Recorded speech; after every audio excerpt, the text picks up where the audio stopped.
whatever vision God has given him, we are willing to stand with him in prayer, to hold his hand till the vision God has given him is accomplished. Yes. Okay, many thanks. Let me get a few words from Ma'am. Good morning. What's your name? Colonel Janet Pietin from Salvation Army. Salvation Army. What is your expectation for today? Pardon? What's your expectation for today? My expectation for today, I just want to be a witness to this great occasion. Okay, you want to be a witness to this great occasion. Let me quickly get some other people from. Sir, what's your name? My name is Gideon Wameche. Okay. What's your expectation for today? Yeah, we want to see the president sworn in, and that's why I came all the way from Kumasi, to be part of this ceremony. And I'm expecting that the president will hit the ground running, and all the promises he gave during the campaign, he will see to them that they come into reality. Despite winning to death majority, there are greater calls for unifying the country as well. In terms of his speech, how unifying are you expecting it to be? He's already started. If you have seen the invitation for this ceremony, it cuts across all political divide and religious divide. So we are expecting the president to use his massive support that he's had from voters to put us together as one people and cause us to forge forward. Okay, all right. Many thanks to you, sir. Let me see if I can get some other people from the outside again. Okay, all right. Okay, so how are you? What's your first off? What's your name? Reverend Gabriel Agbebe, EP Church. EP Church. Okay. Yeah, what are you expecting, one, as men of faith, with respect to the swearing in, and also in terms of how unifying his speech should be? Oh, we expect. For all looking now, everything is going on well, but we expect very courageous and speech from the president. Very courageous, but in terms of how he needs to rally the country behind, it appears there's some sharp division in the country. As men of faith, what really are you expecting him to do immediately in terms of bringing the country together? That one, God himself is in control, will take control. He will give him the wisdom and understanding to rule this country. Yes. All right. Many thanks, Reverend Agbeve of the EP Church. Let me see if I can get some other people to talk to. Few people. Say, what's your name? My name is Alhaji Idismaila Scones. Okay. What for you remains very key in terms of how you expect the president elected in few hours, His Excellency the President of the Republic, in rallying the country behind the flag? Thank you very much. My expectation is not different from other people's expectations because His Excellency John Dramani Mahaha is a unifier. He's very peaceful and lovely. And I know that top on his agenda will be unifying the country. I have no doubt about that. In fact, this is one of the greatest inauguration ceremonies ever to be recorded in this country.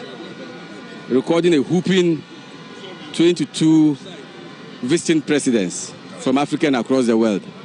This is a feat that he has chalked for himself. It's my expectation that his governance, he comes with peace and also focus in his development agenda for the country.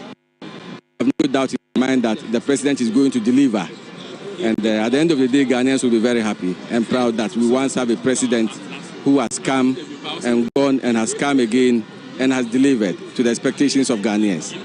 Many thanks. So these are some few expectations of the people who are gathered in here. If you look at how the demarcation is, quite far away from here, you can see people who are guests, special guests, and the others really are seated under the red tent, the canopy over here, distinguished from those at the other side opposite who are in the green. And it's really what the organizers or the planners have had it to be like. So basically, this is how the whole setup looks like. All these people, if you see them, they have to work from it. But at the other side, you can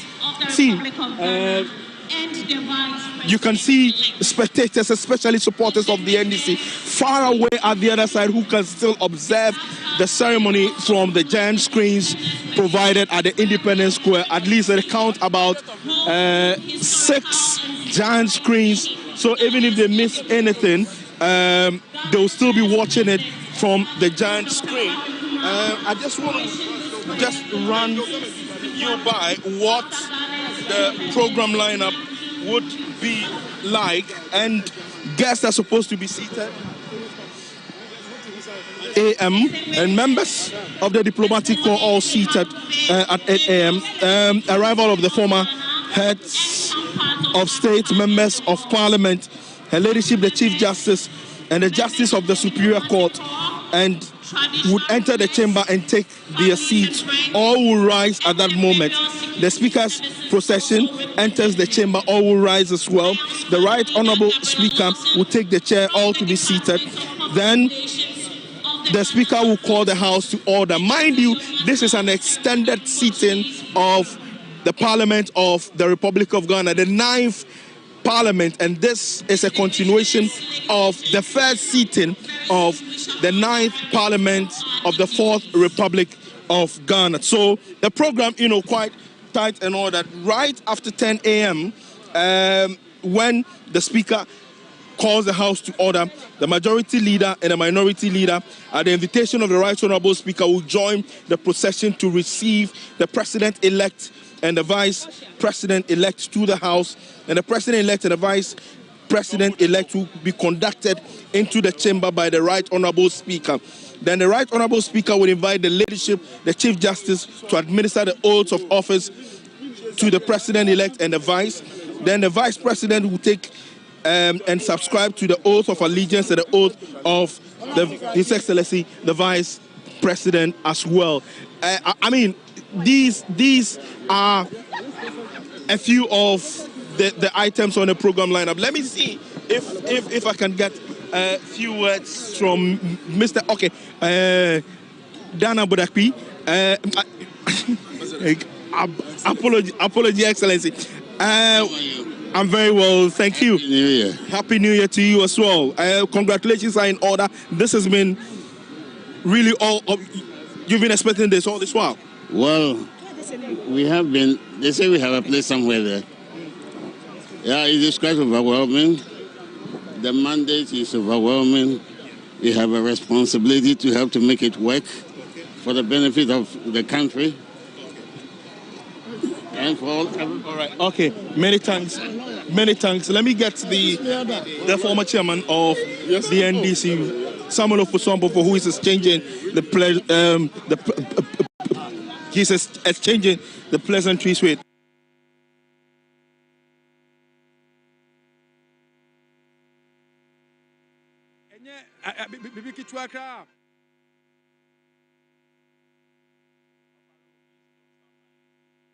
The day the Lord has made, and we should rejoice and be glad in it. The NDC has been in opposition for 8 years by the grace of God and by the kind mandate that our victory is not a victory.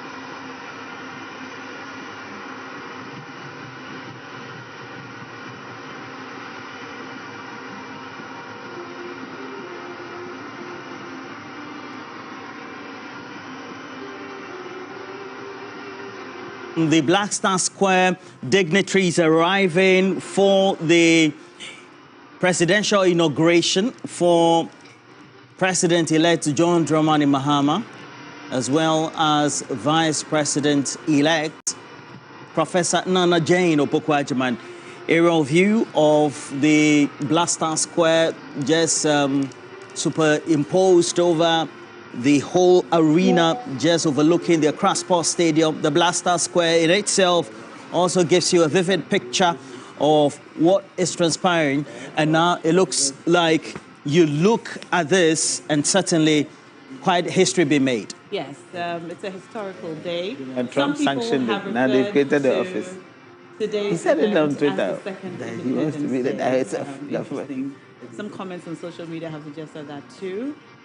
The Black Star Square, as we know, it is usually a terrazzo ground, but we see that the entire grounds have been covered with a green carpet.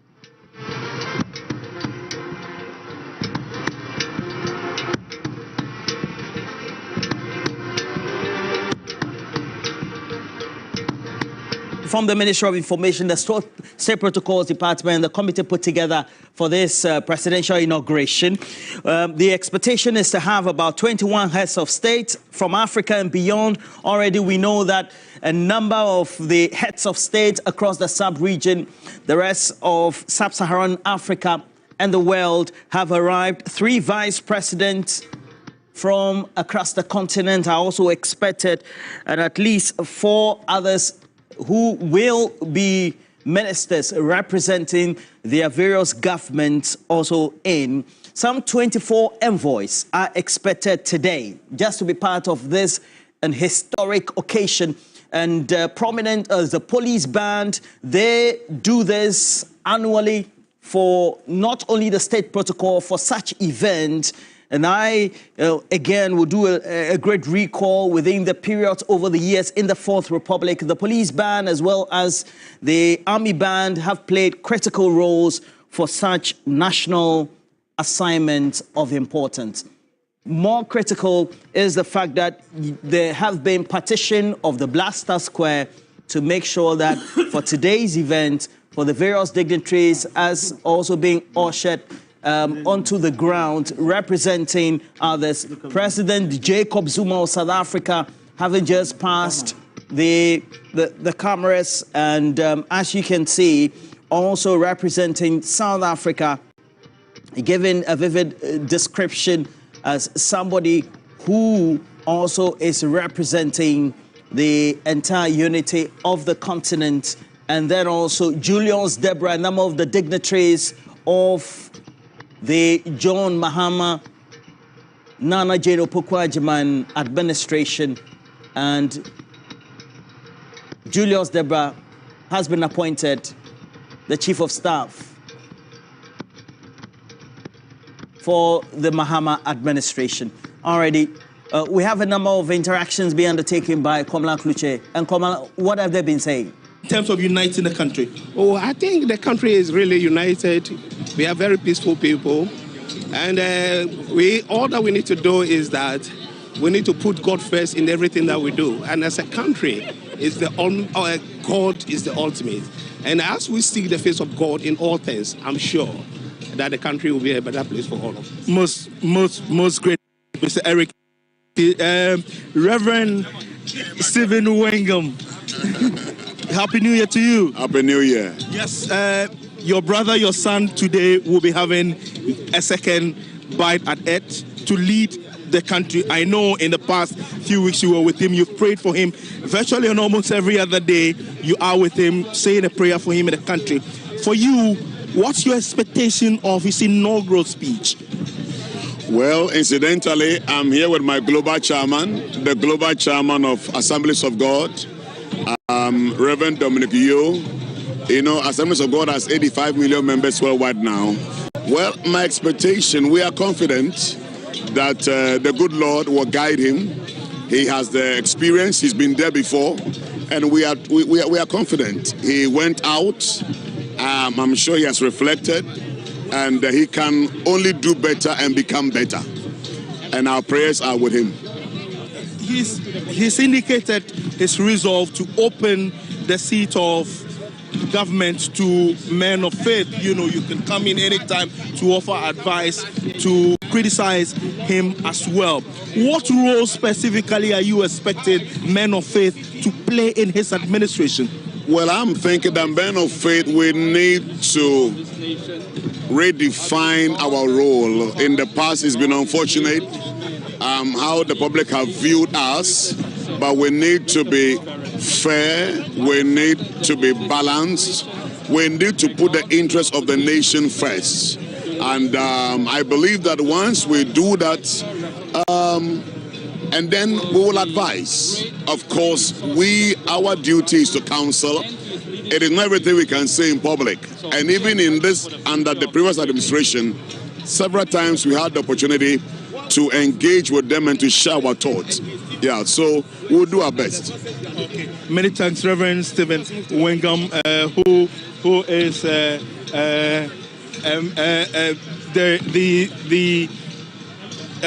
head of the Assemblies of God Church here in Ghana as well. Let me see if I can get some few other people amongst here. A lot of the politicians are here. Let me start from here as well. Chief, congratulations are in order. Thank you, thank you. You have been on our network. Even yesterday you were there, by your expectations for today. Yes. Of course, this is a new era. We are going to reset.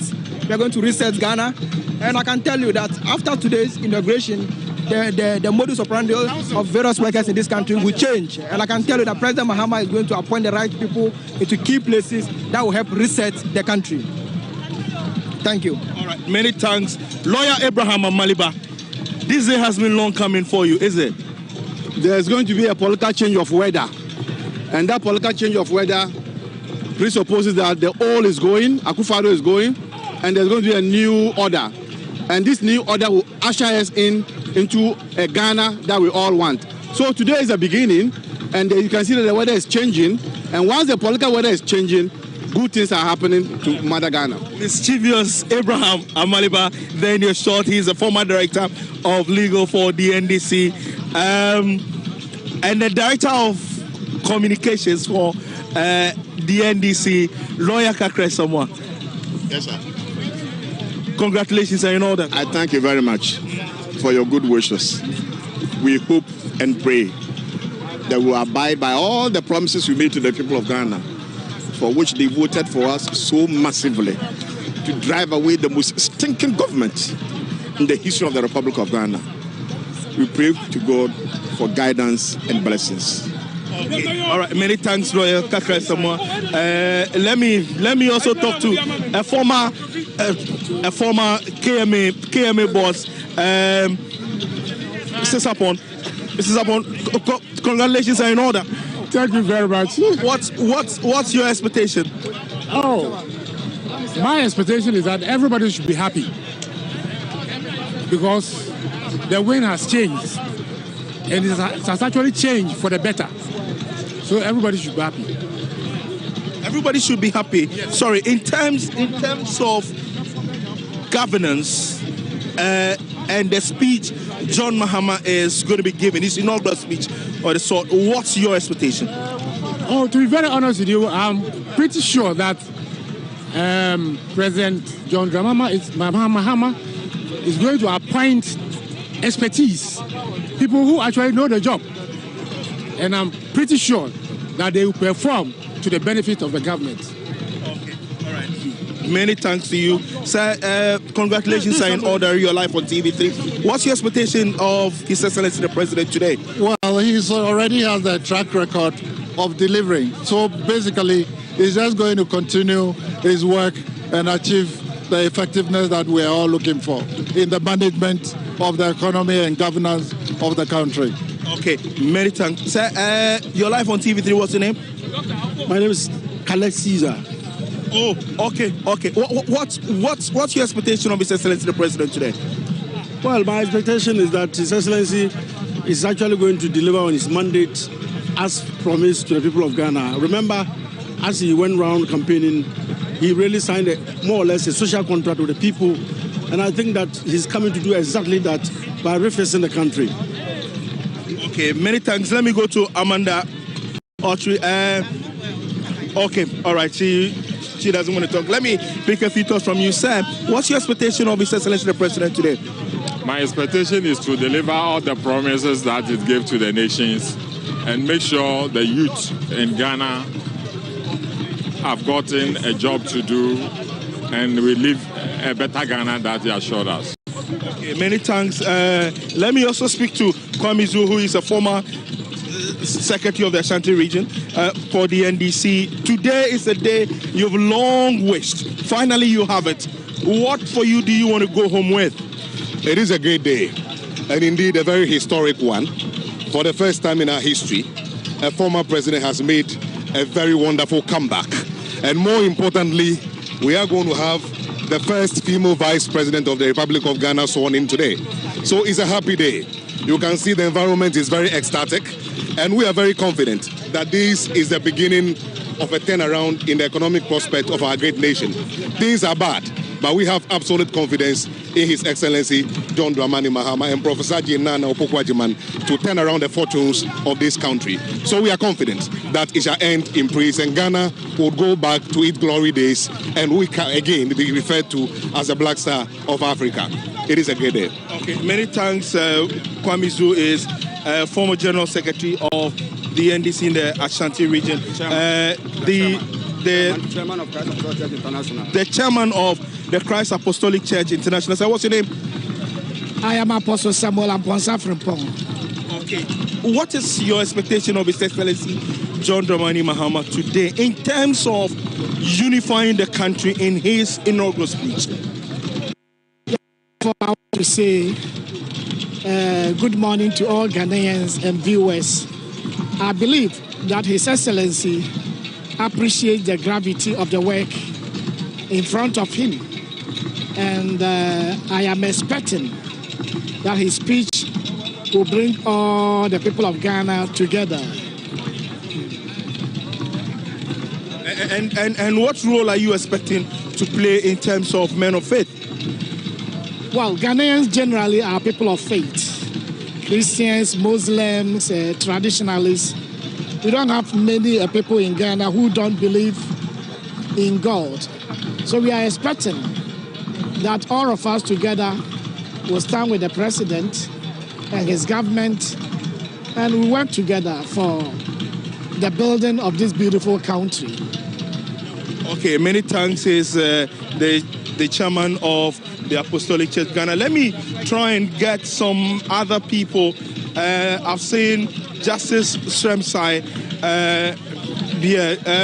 Justice Sremsai, let me pick your thoughts on this one. Yesterday, we saw the swearing in of the MPs.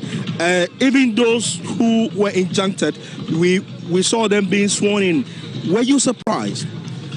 Well, I wasn't surprised, but I believe that it goes back to the process of service and whether the injunction has been brought to the attention of them. There's one person who acknowledged service and yet chose to go and face the consequences of contempt.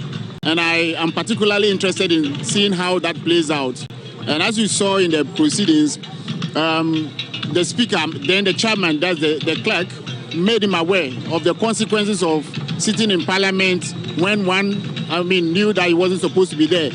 And the minority leader said he's ready to face the consequences. So he offered himself to face the consequences. And I think that I would be very interested personally to see how that plays out in subsequent days. And in terms of the base of your party, a good number of them have said that the current majority should have been combative because, it's been pure politics played by the NPP within their administration. Were you expecting the NDC majority to play to the demands of the base? Well, I wouldn't say that they are refusing to play to the demands of the base. There are so many ways of doing something. So I think the ultimate goal that the grassroots wants is for the party to make use of the majority that we have. And I think from yesterday's proceedings, it was clear that even though it wasn't combative as you would expect, it wasn't combative as you say some of the members would expect, but I think the purpose was achieved. And most importantly, what matters is that the business of the day should be done, and the thing should be done in accordance to the will of the people. And I think that happened yesterday. As for combative, it is necessary when there is a need for it. I mean, when people when the need arises, I'm sure they will see that. But mostly, what matters is that the targets or the goal should be achieved. And yesterday, I think it was a peaceful transition. And don't forget, we need a peaceful tranquility and a peaceful transition for today's event to happen. So I think what happened yesterday was beautiful, and it was something that should be commended.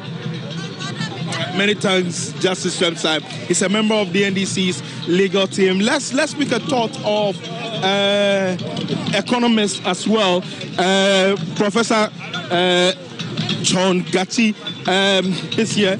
Let's see if we can get a quick word from him. Prof, congratulations are in order. For you, what are you expecting His Excellency the President to say in terms of the economy in his inaugural speech? Well, I think he will give hope to the people of Ghana about how ready he is to reset the economy, to put things in place, to marshal a commitment from his team to deal with the debt crisis that we have, how to address food inflation, to address the difficulties that households are going through. I think these are the things that will feature in his speech. Of course, he will be reconciliatory and give hope to the people of Ghana. Okay, Professor John Gachi is the one we just spoke to a short while ago. Let me also try and speak to a former boss of the National Service Scheme. I was a presidential staffer. No, I'm starting from there. So from there, you became a presidential staffer. Yes. And you continue to play a key role. I am Director of Special Duties of the NDC. You are a very big man. I'm a big man, you see me. How are you? I'm very well, thank you, Sam.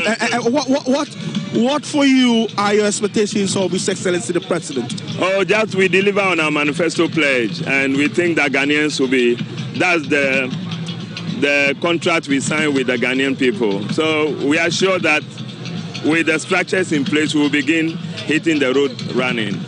Reconciliation is part of the process. How reconciliatory do you expect him to be? But Ghana has never been at war, so I don't know about reconciliation. We are not at war. We have won election. A president is going to be sworn in, and we are going to kickstart. Yes, there's peace already. People have peace in their hearts. Yes. Many thanks, Mr. Kwagbenu. He's a former presidential staffer. Oh, a former boss of the Tema Oil Refinery and boss as well, Mr. Wadako. Congratulations are in order. I saw the work you did in the Shanti region. What played the trick? I think the people of Ghana have become very interested in the way the country is run and the way the country is governed. And the trick was to communicate the truth, and eventually the truth prevailed. And today we're about to witness the swearing in the second coming of His Excellency President John Mahama. I know you've not been given any appointment yet. Well, what are you eyeing? I'm a farmer, and I'm very comfortable working on my farm. You just would want to be on your farm. You don't want anymore? The problems of Ghana are very practical. We need to be self-sufficient in food. If everybody is a minister, who is going to be a farmer? If everybody is a chief executive, who is going to be a farmer?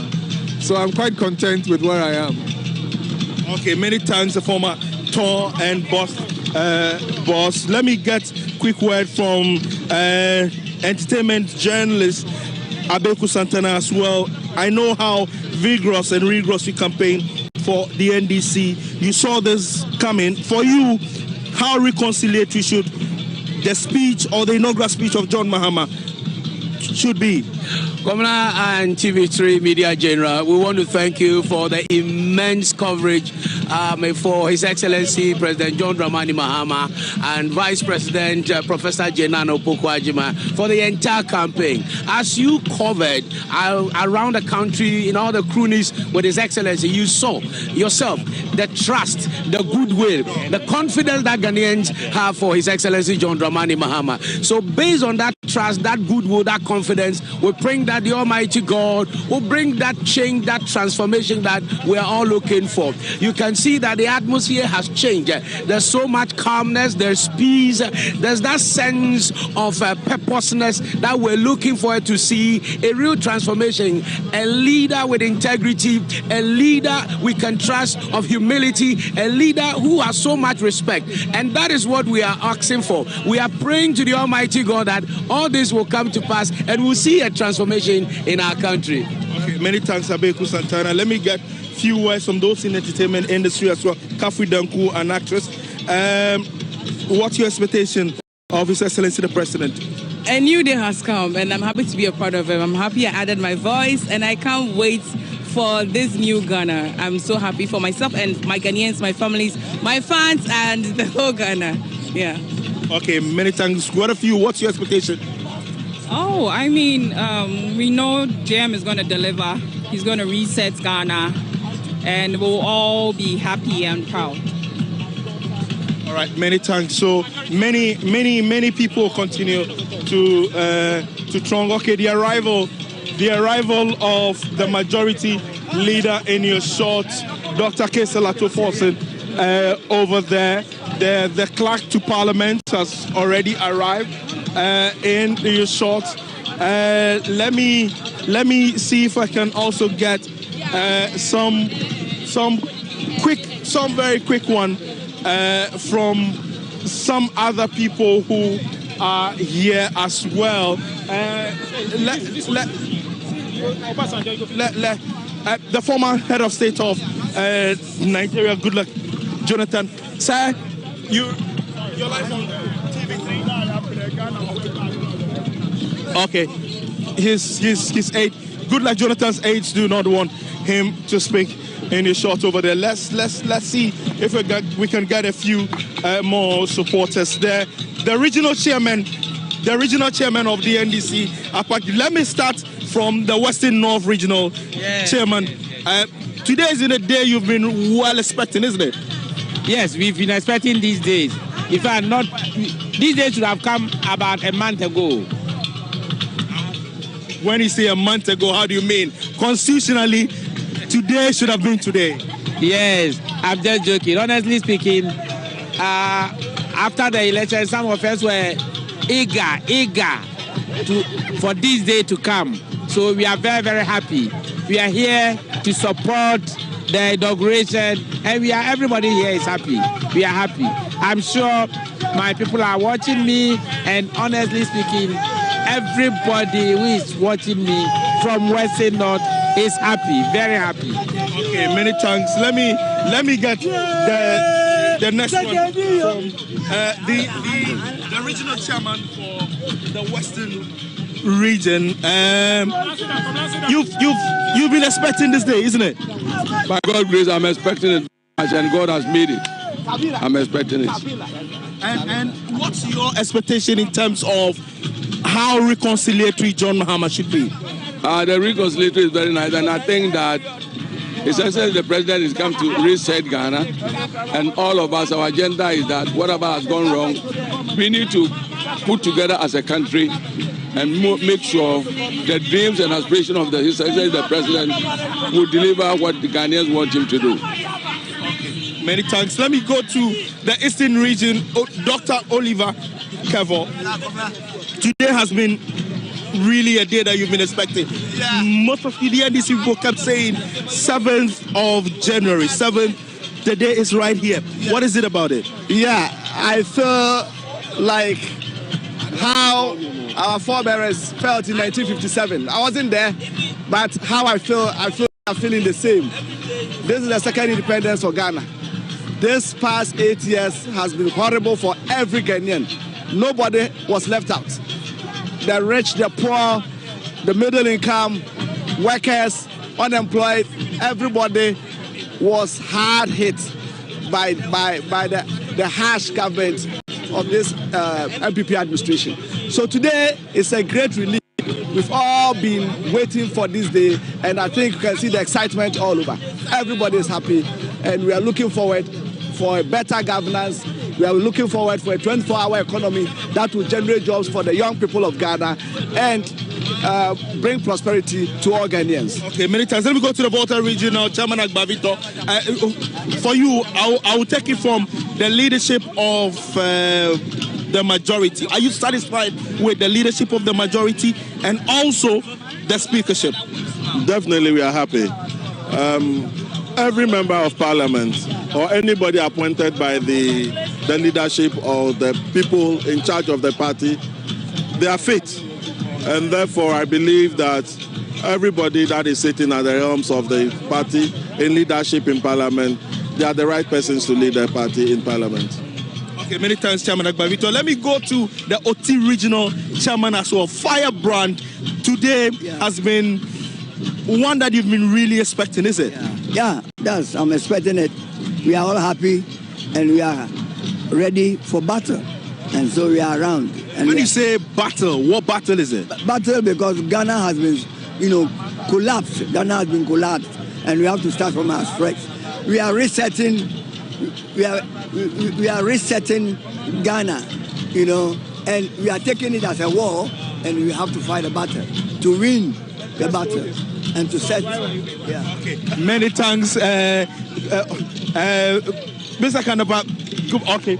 Well, you will not make a comment. That's Kandaba for you, the outgone Minister for National Security there. A lot of people have gathered here. Former heads of state are all arriving here at the Black Star Square. And shortly, once Parliament sits and the proceedings start, then the inaugural ceremony will kickstart officially. But the expectation is that John Mahama's speech, most especially, quite apart from the swearing in, would be that which will be reconciliatory, will be that which will give hope, will be that which will rally everyone around the Black Star and to give a semblance of hope to the many people who have reposed confidence in him, not just from his party, but from really across the political divide as well. Back to you in the studios.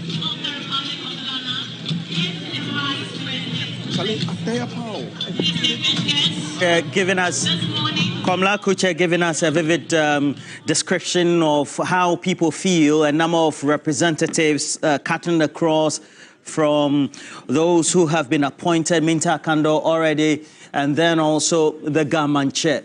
Also in your shots there, but also giving you what the main issues are, the sight and sound, their expectations are. We already do know that the number of foreign dignitaries, various presidents, vice presidents, as well as representatives of various governments are already in the country.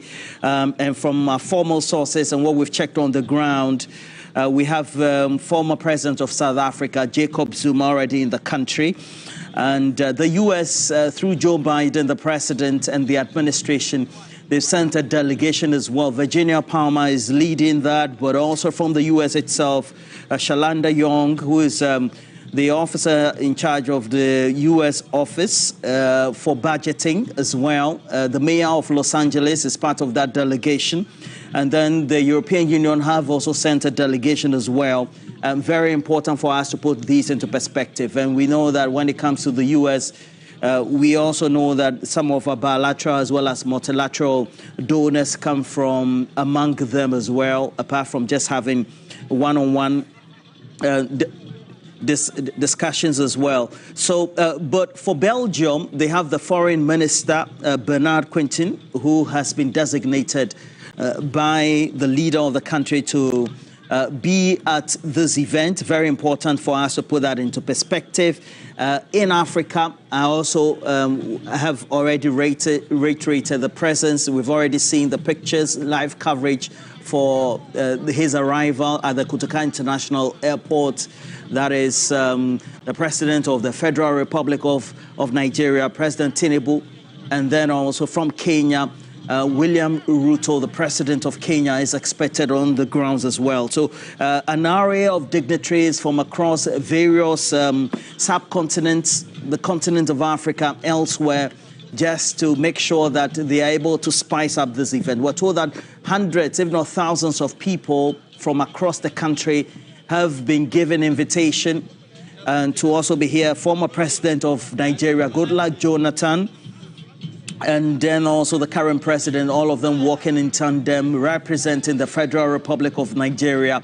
And within the ECOWAS sub-region or the West African sub-region, Nigeria is one of our main allies because they are among the few English-speaking countries, apart from Sierra Leone, Liberia, those who speak English right here. Of course, parts of Cameroon also speak English, but mainly dominated by the Francophones in West Africa, but also speaks to the greater expectation of Ghana. Since we began the Fourth Republic, Ghana has become the beacon of hope. And you take a look at what the Afro Barometer reports, being the surveys that are conducted continent-wide across the continent of Africa.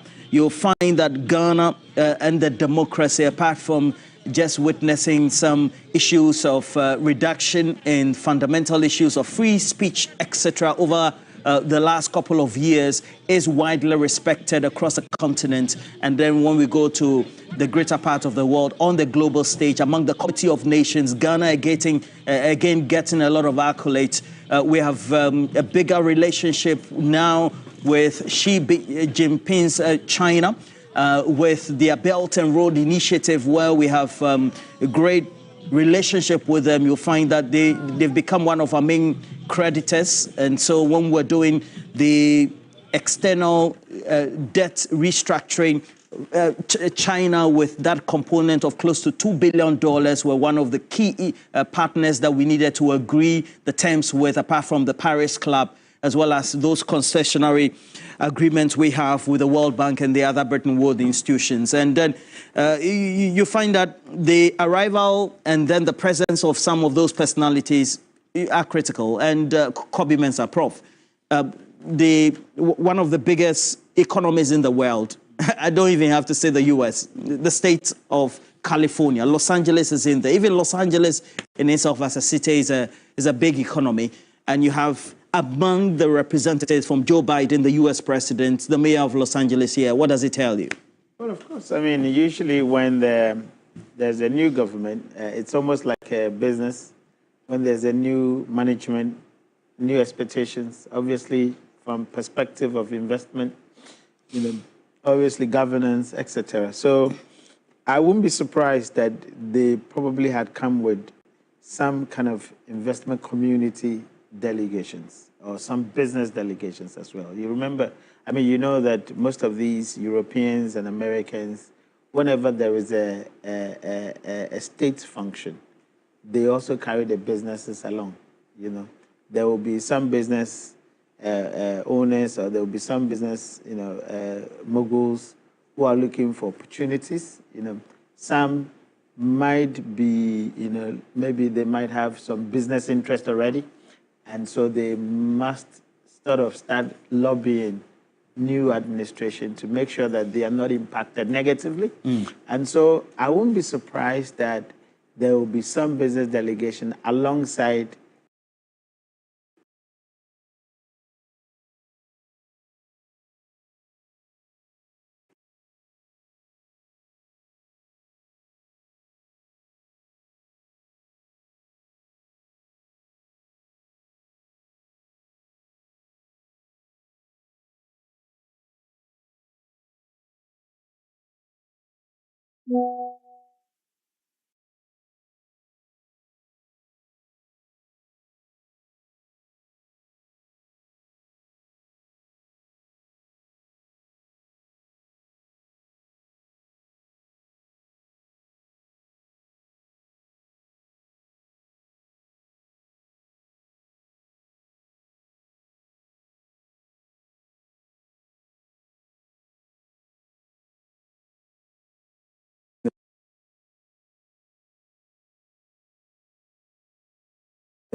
talking about strong institutions that need to have,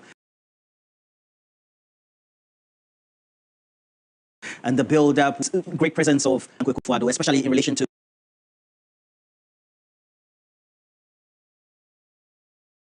the porous organizations of terrorists within the ECOWAS sub-region, for which the president, you'll find that when it comes to that, pictures the abominable state to be afforded also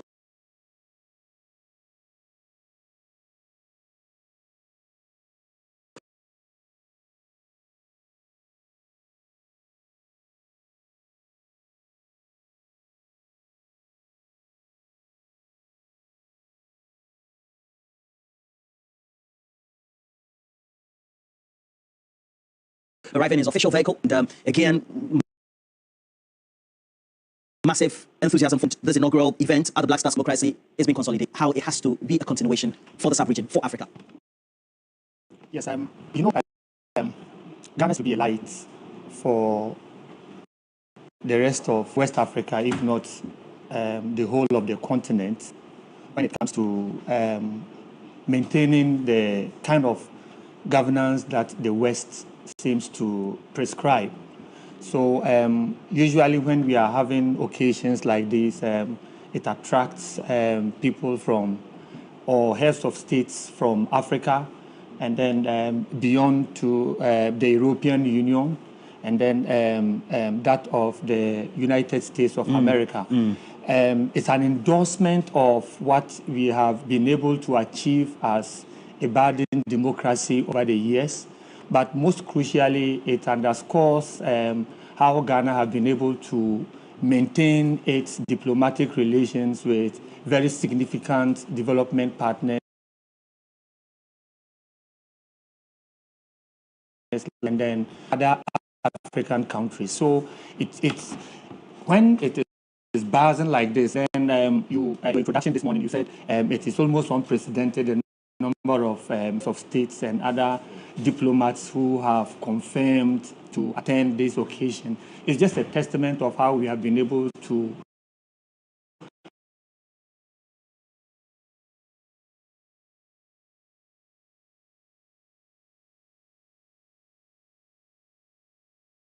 maintain our diplomatic relations with these development partners, and also how we have been able to our status as a beacon of democracy in the continent. So it's all good and well for us. We hope, like very early in the morning when people were trooping into the space, we had fears that we may not be able to control the crowd. So the atmosphere is calm now, and it is showing how we've been able to man the space, control the space, and I am thrilled by the number of people who have subscribed to this occasion. All right, yes. And so live pictures from the Black Star Square. If you are watching right here on TV3, you know that we're streaming across social media, YouTube, Facebook, share the stream. What do you make of this presidential inauguration already underway? You're listening to us live, 3FM 92.7. Security topmost, a number of the delegates also arriving in a formal bus, just also being shepherded by security.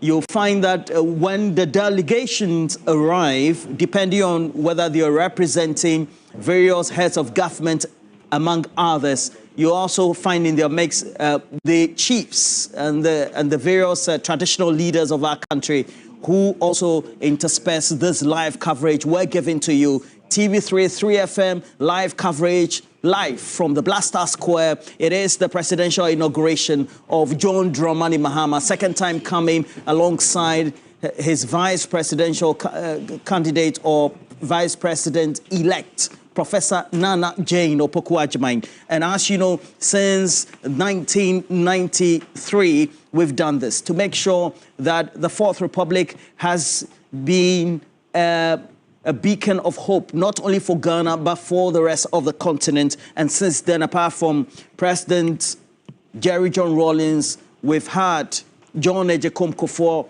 from 2001, subsequently Professor Evans Atta Mills, post-2009. Then we had also John Dramani Mahama and Nana Addo Dankwa Akufo-Addo the return again, as we're witnessing the swearing ceremony or inauguration of John Dramani Mahama. And look, and earlier on I talked about the discussions that President Nana Addo Dankwa Akufo-Addo has had with the various leaders across the continent, but more so even with the US, etc. But you take a look at the subcontinent where we are, the incursions by the terrorists, you come from the Sahelian regions, the concerns that have been raised by those countries in there, and then also how we need to consolidate that peace. You see that despite our differences, we're doing right by ourselves. Pargrave. Yes, very much. President Nana Addo Dankwa Akufo-Addo set a very good precedence, chairing the sub-region of ECOWAS. 2 terms. You are aware as well that the President-elect John Dramani Mahama was also a chair of the ECOWAS Heads of State.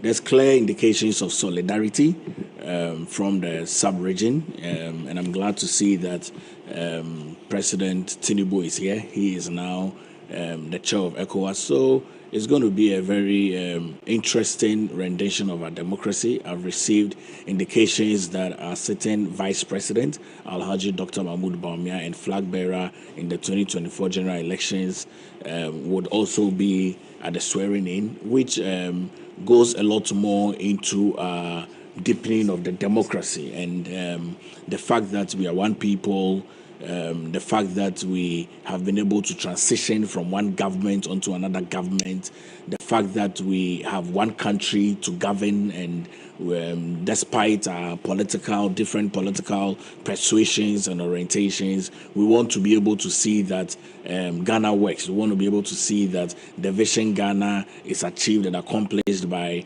everyone that is so given the opportunity. And His Excellency John Dramani Mahama hasn't got a lot of time to waste. He has to hit the ground running almost immediately. Prof was talking about the 24-hour economy. We are aware that it does work in other countries. My simple definition that I gave to the 24-hour economy is that John Dramani Mahama hasn't got a lot of time, so he has to work 3 times to be able to achieve what he has to achieve. And so for me, after we lost our election, I needed to now prepare myself into the reset agenda of the incoming government. And in recent times, I've been studying the NDC manifesto because we want to be able to keep to full prove and test all the things that they mentioned in the manifesto and the promises that were made. All right, so a lot more dignitaries arriving on the ground, and Komla Kluche will give us all those updates, and it's now. Okay, many thanks to you in the studio as well. It's still the continuous coverage of the inaugural ceremony of the President-elect John Dramani Mahama. Well, a lot of dignitaries continue to arrive. The former heads of state are arriving, and there's been a lot of cheers from among the crowd. It's been excitement, it's been ecstatic and all that. But let's still get some reactions from people who are hearing. Professor Richard Asiedu is the Central Regional Chairman of the NDC. For you, what made the trick briefly in terms of securing the Central Region? Thank you, my brother. Central Region is a very diverse region with a lot of tribes. And so they term the place as a swing region. It's a swing region because we don't have the same perception about people and about politics. So winning the Central Region is always a Herculean task. So all the time people tell us, we give you the vice presidential candidate slot, yet you don't deliver. They think that Central Region is the only the Fanti constituencies. Central Region spans from Ewutu, we have Efutu, we have the Senya people, we have the Agona, we have the Gumua, we have the Fantamai, we have the Bremai, we have the Kumfi, we have Denchres, we have the Asens, and we have the Chufu. So all this group of ethnic groups forms the Central Region, as I told you. So we have to devise strategies to suit every constituency before we could win the seat. We do not have the last of time, but for you, what's your expectation? Briefly. My expectation is that Central Region needs development, and we need jobs. And the president has promised that he's going to use the eastern corridor of central region to build factories and also promote industries to help us get jobs for our teeming youth. That is our hope, and that is our mission that the government should do it for us. Many thanks, Professor Richard Siedu is the Central Regional Chairman of the NDC. Let's get some other view from sir, congratulations in order to you. As one person who has a keen interest in the politics of this country, what for you remains your expectation of the president-elect? Very good morning to your viewers. One would say a lot of people have, expectations are very high. But looking at John Dramani Mahama, what he's done before and what he said in his manifesto, I must say that he's going to deliver. I believe in him. He's going to deliver. And when should Ghanaians start counting down for him? Today is the first day, and so he gave us about 120 days promise. And so Ghanaians should be patient and then wait for him. I know he's going to deliver because he has done it before. This is not the first time he is going to sit on this seat. He's seen it before. And so when he says it, they should believe in him. Okay, many thanks. Dr. George Sipayaki, a veteran, a former boss of the Ghana Gas Company. What are you expecting of His Excellency John Dramani Mahama today? Thank you very much, and good morning to your listeners. It's not only me alone. A lot of Ghanaians have got expectation from the president, and based on our party manifesto and the promises that he made, I'm sure a lot of them are going to expect rapid and speedy restoration of the economy, so that they can also enjoy the benefit of a very good economy. You know what? President Mahama has lined up a solid team of people who are ready to move and shake the foundations of our economy so that they can reset the economy by removing all the structural bottlenecks so that Ghana will begin to grow. Because until we do the restructuring of the economy, all the efforts that have been made will lead us nowhere. We continue going to the IMF.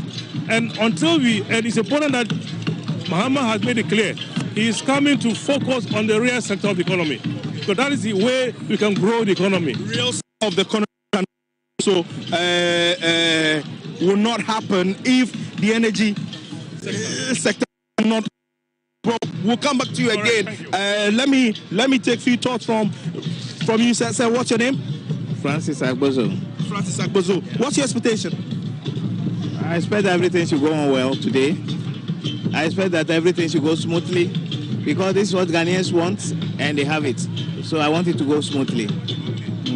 Many thanks. Well, I've been joined by my colleague Eric Mawina Egbeta, who will be doing much of the commentary.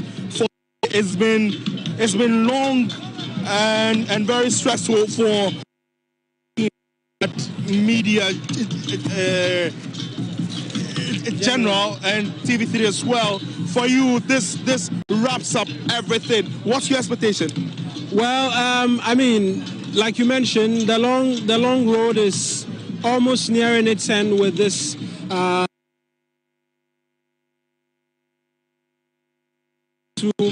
And the anticipation continuing to build up. We can only look forward to what is expected to happen, and particularly that inaugural speech that will be delivered by the president-elect, who shortly will be sworn in as well. That really will herald what his intentions are. It's been a long-drawn battle for him up until this point. He's campaigned strongly on the promise of resetting almost everything in this country, and a number of questions that have been asked as well. We cannot tell really what's making the crowd. Yeah, we cannot see because, a good number of people have been told that if you are inside the cordoned off area, you cannot see what is happening. But those who are in the popular stand, quote unquote, they are really enjoying what those who are arriving and all that. We cannot see and do not know. Absolutely, but we know that the former president John Ajekum Kufuor has arrived. we caught wind of that announcement when it came through as well. And then a host of other dignitaries. I've seen the U.S. ambassador as well make her way through, members of parliament. Like Jonathan as well, he bypassed that a short while ago and denied us an interview even though. Well, so, I mean, a host of dignitaries expected to be here. We've been hearing from even speak that the sheer number of individuals who are deciding to be a part, heads of state from the West African sub-region and then other parts of the continent and then the rest of the world, perhaps should be a sign for many who are watching from their homes that perhaps the good tides may be returning to the good people of Ghana. But again, I make the in traditional rulers, especially key paramount chiefs across the length and breadth of the country, making their way onto the ground, the Black Star Square, live coverage of these events. And we're hoping that this will be one of them. The Asante Hene also leading that entourage there from the Kingdom of Asante. Kofi Adams, the Member of Parliament for Boem, alongside other dignitaries and parliamentarians, also well seated, interacting as they also await the formal commencement of this historic presidential inauguration of John Dramani Mahama, the second time coming of him, just taking over from President Nana Addo Dankwa Akufo-Addo, alongside his Vice President, Dr. Mahmoud Bawumia, who, by the way, is also there, and the from band, from the Ghana Dance Ensemble, well placed, as well as the other cultural troops, also displaying traditional regalia, dance, renditions of songs, representing tradition, culture across Ghana for this very day. On your screens, and if you're just listening on 3FM 92.7, also those Noche dancers walking back, representing when the herds of the Volta region migrated from Noche in the present-day Togoland to Ghana, all be represented right here at the Black Star Square.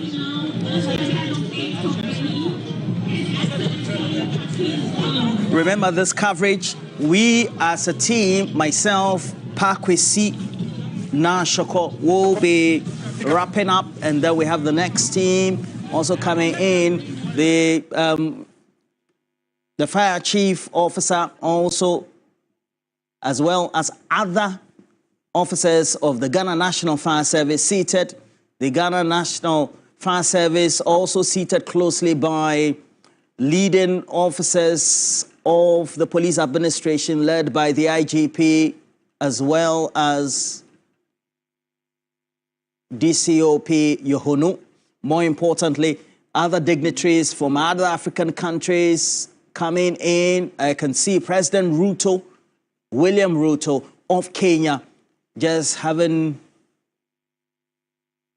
gotten down from his official vehicle for this auspicious event.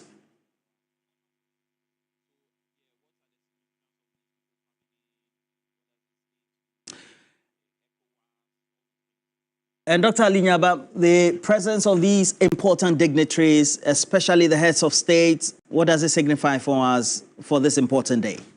Yeah, I already said that it's just a sign of how Ghana have been able to maintain its diplomatic relations with other countries in Africa and beyond. And it is credit to all the regimes from the beginning of the Fourth Republic and beyond up to this day. So it is something that is testament of how we have carried ourselves as a nation, as a beacon of democracy, so they say, in the continent. Yeah. So it's something that we all enjoy as a country. If we had reached a point where we are having an important occasion like this and nobody around us seems to show enthusiasm by attending, and then other partners outside of Africa, like the USA and Europe are not paying attention to what we are doing, then we should be worried about how we have carried ourselves as a nation, both in terms of diplomatic relations with other countries and the benefits thereof. And Parkway, we've come to a point in our democracy where it looks like, despite, I have to say, is it a rank-cross election? We still have the presence of the vice president who outgone now, who was a presidential candidate of the MPP as well, and then former President John Ejakunku, all of them there, just trying to lend credence to the fact that we have a united front when it comes to our democracy, right? It's a lot more solidarity. And for me, I must really commend the former President John Ejakunku, who is a statesman for this country, and also commend the outgoing Vice President Alhaji Dr. Mahmoud Bawumia, together with the wife, the second lady, and to state that it's important that when we are done with our partisan political campaigning and trying to use that as a vehicle to come into a national office, when all of that is done, we are one people. And just to state that I'm glad that John Dramani Mahama is being given the support, because he didn't give this support in years past. You recall he didn't attend the swearing-in of Nana Addo Dankwa Akufo-Addo in the 2021 swearing-in. He didn't congratulate Nana Addo Dankwa Akufo-Addo. I mean, but all of that is gone into history. But we should learn from these. These are statements that rallies the rank and file of the grassroots. I mean, when the grassroots sees this level of commandery, and I've always stated that we have a lot of peace amongst ourselves at a very higher echelon. So as politicians, you will see that I would exchange pleasantries with my opposite political person, MPP, NDC, CPP, and the likes. But if that does not trickle down to the grassroots, then we have a lot of admiration to go to. And I'm glad that this is happening. And so it clearly tells you that the rank and file of the New Patriotic Party is congratulating the President-elect John Dramani Mahama and the first female Vice President, Professor Jane Nana Opoku-Agyeman. And we should all learn from this. I knew I could be part of the presidential team, but I wasn't. You have to be part of it, just for the nationalistic stake. I think that is critically very important. And as Dr. Palgrave Wachidankwa ends there, pomp and pageantry well represented in the short now.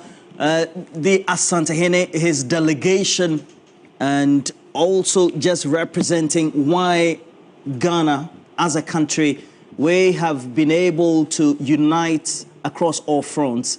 But in certain times within elections, Professor Kobe Mensah, we take a look at sometimes some of those run-cross periods. We seem to think that the piece is just so thin, just on the other side.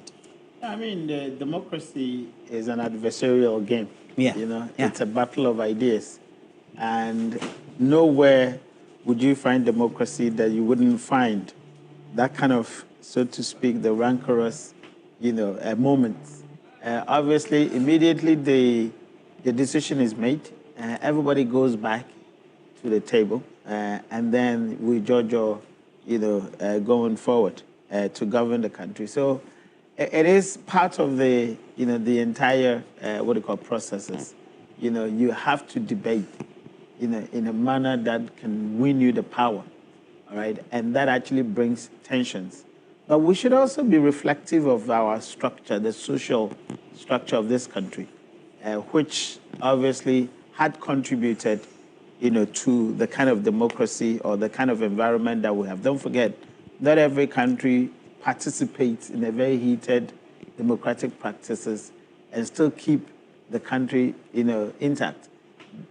There are countries that have gone through the democratic path, but they end up fighting, in terms of proper fighting. I mean, not this kind of choices of words, etc., but throwing blows and ending up, splitting the country in a manner that is not, expected of a democratic country.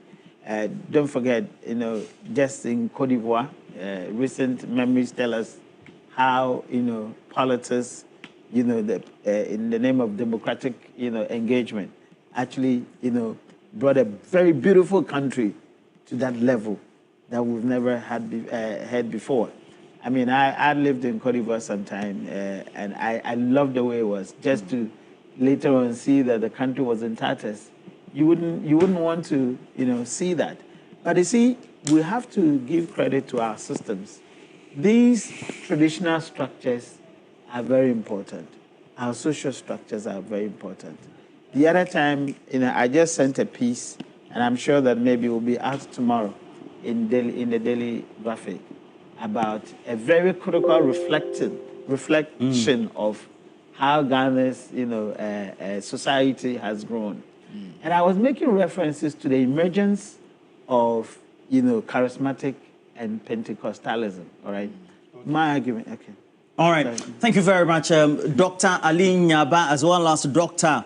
Palgrave Wachidankwa, Professor Kobe Mensah as well. But again, just to give you a recap, currently, the motorcade of the president-elect, again, just being interspersed in the short, but also a number of dignitaries already also arriving. You have he himself also coming onto the ground, John Dramani Mahama, already also Professor Nana Jane Opoku-Agyeman, also with the entourage making themselves present, making their way onto the ground. But just by way of recap, to tell you that traditional regalia, well represented, your Tumfo Setu the second, the entourage he's leading, already on the ground there, making way to find their seats, has to be ushered, well coordinated by the committee alongside the State Protocols Department. And we also do know the king of the Asogli State, the Agbogbomafia, and we also have him coming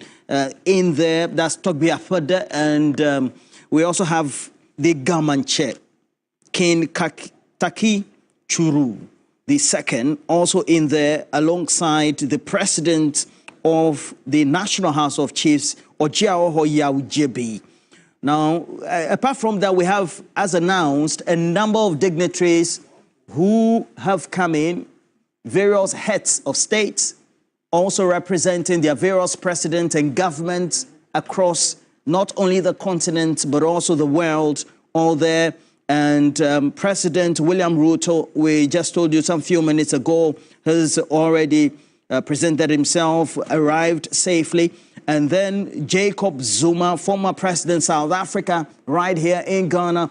Alongside, we have the various heads of the various security services, not only the Ghana Armed Forces, the Ghana Police Service, the Ghana National Fire Service, and all of them ready in, and the team who are leading the dispatch for the incoming president, the president to be sworn in, also having those live pictures being interspersed in this great coverage by TV3, 3FM 92.7, streaming live, and you can always...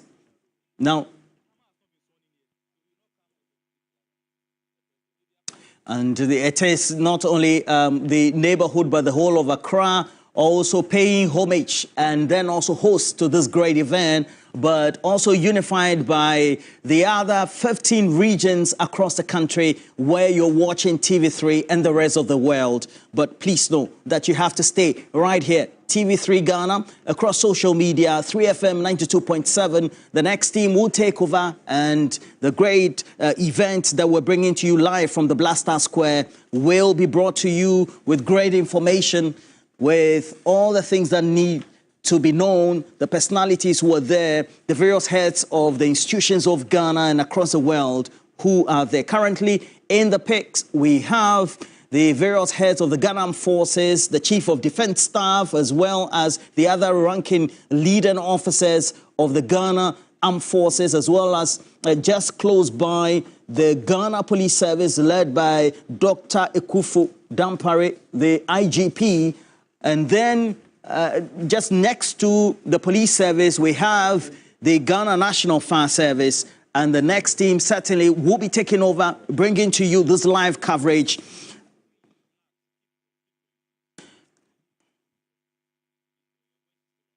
this live coverage from TV3, and then we also are informing you about all that you need to do by sharing our stream. Let us know what you think about this event. Blaster Square is where the main event is taking place, the presidential inauguration of John Dramani Mahama. So far, the Ghana Dance Ensemble have been giving to the attendees as well as viewers great renditions through their big phantom from drums and giving renditions of music. Also, we have big cultural troops, not only from the Ghana Dance Ensemble, but also various cultural groupings who also are making display of a number of activities. So far, we've had some interactions. Komla Kluche, Armstrong, all the grounds giving to you vivid picture live with the dignitaries as well as the various heads from across the continent, not only presidents, but also those from the various parliaments of the continent, others also representing their various governments, and this is a sight to behold. The Ghana Police Service, the State Protocol Department, the National Security, making sure today is secured and well served to make sure that the security of state, the democracy for the Fourth Republic is well consolidated, well represented through this historic event. So far, a number of dignitaries in there, 21 heads of state, vice presidents, representing also various parliaments across the African continent and the world, all right here.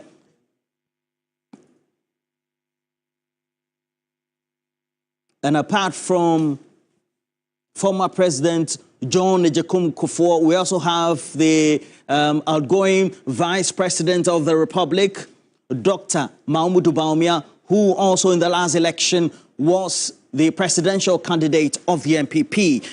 He is there alongside the former Second Lady, or the outgoing Second Lady, Samira Bawumia. A number of important events also taking place alongside this very great event at the Blaster Square. Now, for the U.S. delegation sent by the U.S. President Joe Biden, it's led by Virginia Palmer, who is the resident ambassador representing the government of the United States, Los Angeles Mayoral Office, and then also the U.S. Budgetary Office led by Shalanda Young, among others who are also at this great event. The European Union, they've sent a delegation as well. You can find also in your pictures Akuya Sana Danswa, a former member of parliament for North-elect John Dramani Mahama, as well as the vice president-elect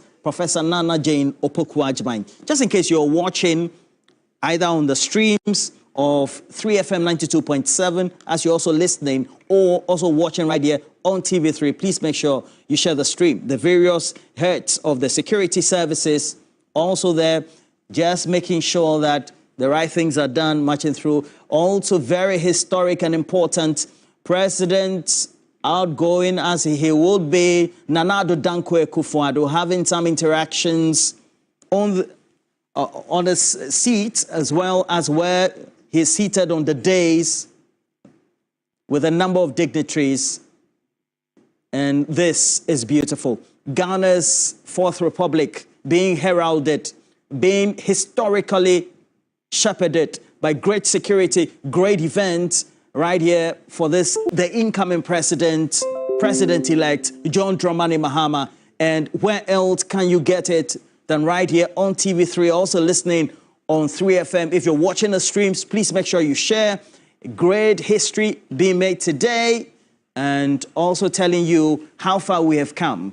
Since 1992, following the ushering in of the 1992 Constitution as promulgated and again put together by the Consultative Assembly, we've had since 1993 great history made with the first president of the Fourth Republic, who had transitioned from being chairman of the Provisional National Defense Council, the PNDC, to be the presidential candidate of the NDC to be elected and then sworn in as president, Flight Lieutenant Jerry John Rawlings, and subsequently John Agyekum Kufuor, the 10 of the millennium, the year 2000, winning that election, sworn into office January 7, 2001, succeeded by Professor John Evans Atta Mills, again January 7, 2009, and then subsequently John Dramani Mahama, succeeding Professor Evans Atta Mills, Nana Addo Dankwa Akufo-Addo following through, being sworn into office after winning the 2016 presidential elections on the 7th of January 2017. And here we are today, the 7th of January 2025. Historic as it is. The comeback of the former president as the president-elect and the national chief imam, Nuhu Shaributu, Sheikh Nuhu Shaributu, also at the grounds. Very important. And Joseph Akable, historic. You take a look at where we have traveled from in the Fourth Republic, you'd say that the numbers count, but also the events are very important and how we've been able to, as a country, maintain these events up to today, the 7th of January 2025, the presidential inauguration. Roland, very big day indeed. I mean, it's historic as you've classified it, and I don't think that there's any other word beyond that captures it accurately. I mean, since 1992, when this current constitutional dispensation took off, what we have seen is a conscious effort by the people of Ghana to ensure that, one, they go to the polls and cast the ballot, and two, to ensure that there's a peaceful transition where necessary. We saw the very first one post the 2000 elections when John Agyekum Kufuor took over from the exiting Jerry John Rawlings. We saw quite a lot of history being made, meetings that were taking place at the castle between political opponents that hitherto were seen to be enemies and were not individuals whom you could find in the same room, interact with each other, and also take over the affairs of government. Since then, we did it again in 2008. We were able to do it again in 2016. And back here again, we are doing it again in 2020.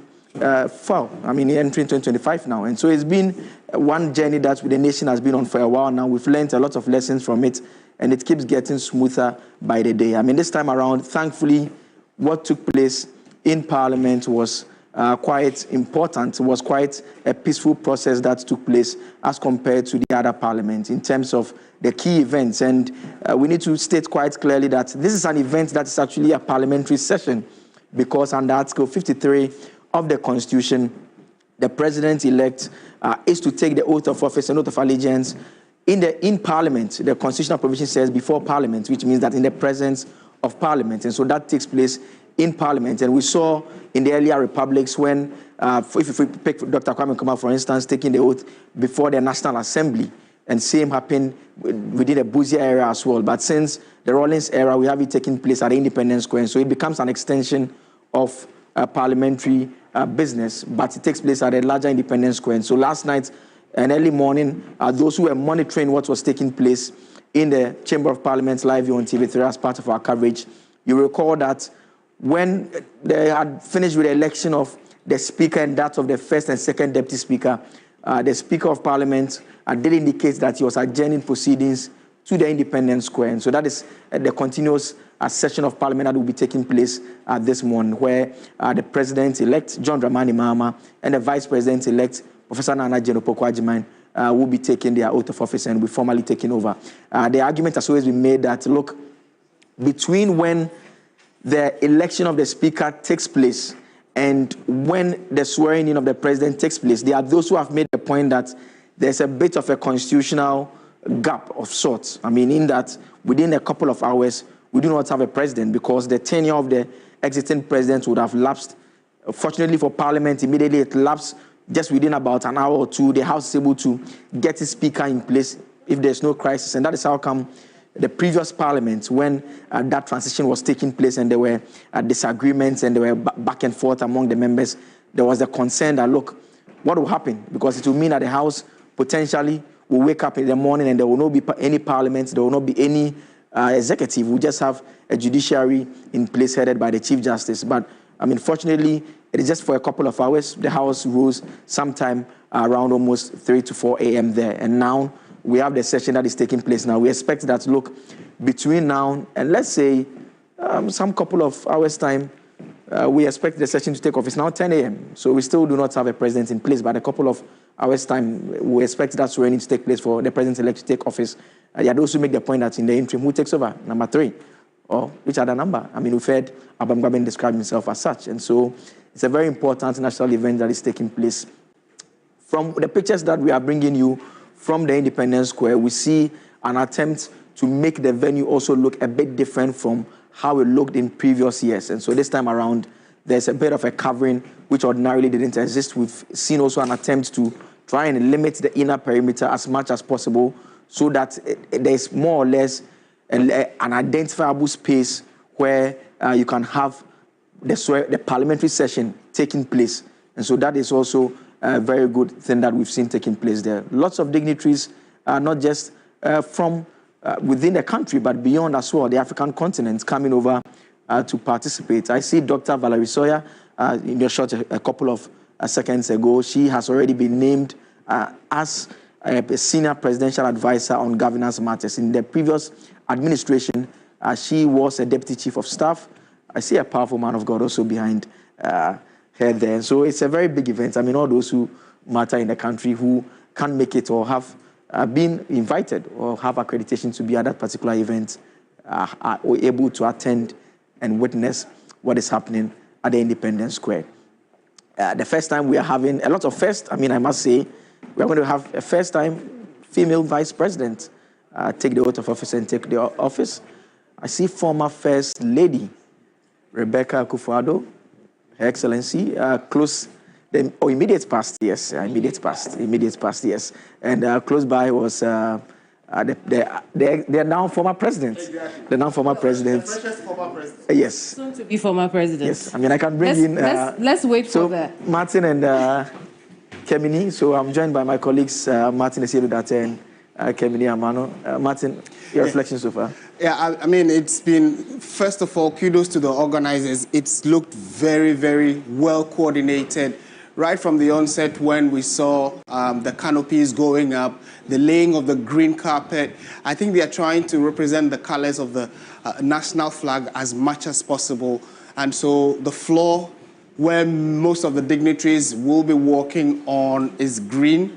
And then you have the topmost part of the canopies being red, and then a few yellow patches around just to, trumpet the specific colors of the Black Stars, which has dominated a lot of African flags, if you pay particular attention. And many of them have been attributed to what the former president of the Republic, Dr. Kwame Nkrumah, started. So they thought that, I mean, there are some scholars who have said that the red, gold, green that runs through many of the African flags is as a result of the influence of Dr. Kwame Nkrumah on the continent, who we can also attribute the continental unity of a single Africa to. Dr. Kwame Nkrumah was actually strongly pushing that agenda of a united Africa based on those colors, etc. But as we speak, many people look very excited to be part of this momentous, segment of our growing democracy. And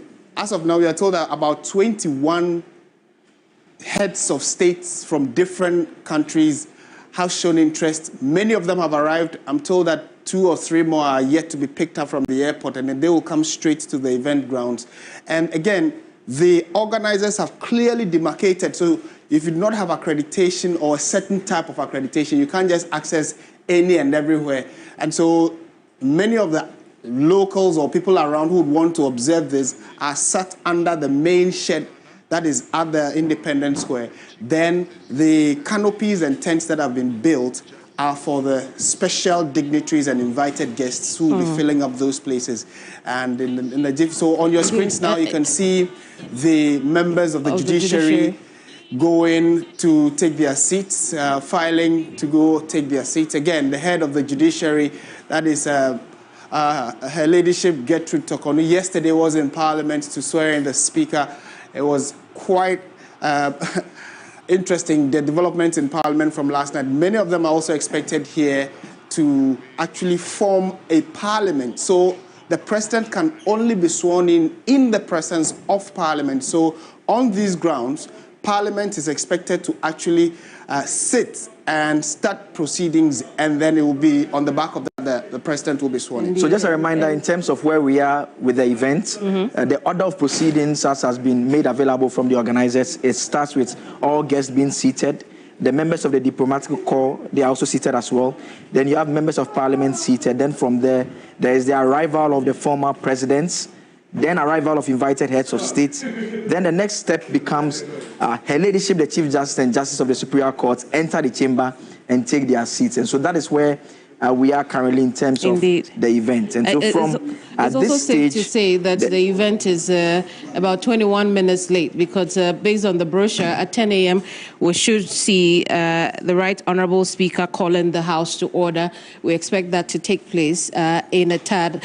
And you were talking about, Martin, about the colour coding, and the colour coding is meant to also direct the dignitaries where they should sit. Right. We know that one of the yellow tents will be for the incoming First Lady and her family, you know, the first family, so to speak. On the other hand, will be where the parliamentarians will also sit when the Speaker calls the House to order. We know that the other tents are also for the dignitaries, depending on where you're coming from, whether it's a mission or you know, it's an embassy, so to speak. And so the color coding, very much like the flag, but it's also specific to direct people where they will sit today. As they have already packed the place, you can see that, listen, we are almost there with the new government. Once that swearing in takes place, it's a different era for this country. And you know, when people talk about the history, the historic nature of the event, it's a lot of attention on the return of a former president. We don't talk a lot about the fact that there is also our very first female vice president. You're absolutely right. You know, because it's absolutely huge deal for this continent. It is. A continent where many women are emerging as leaders of the country. It's good to know that we are inching closer to that. We have our very first female vice president. Earlier in the year, Namibia had chosen its very first female president. And so it's good to know that we're here on the doorstep of doing the same thing for women in this country. And I think I agree with Kemini perfectly. It's a significant step in that a lot of the times when you are aiming for the roof and beyond. And now there's a certain level that you can look beyond now. You can't wake up and think that, look, I want to be the first female president. You know that that is the level that you have to take us to. You know that the issue of the first female vice president is done and dusted.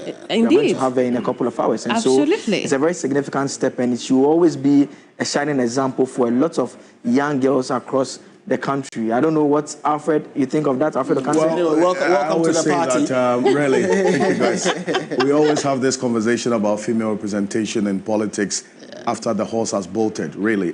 Because before we get into an election, you know, we'll talk about it, you know, once a while. But then afterwards, then we start saying how many MPs who are female have been elected into this 9th parliament. In fact, if you look at the numbers as of the dawn of today, when the roll call was made in parliament, the previous parliament we had 40. The number has reduced, unfortunately, Kemini.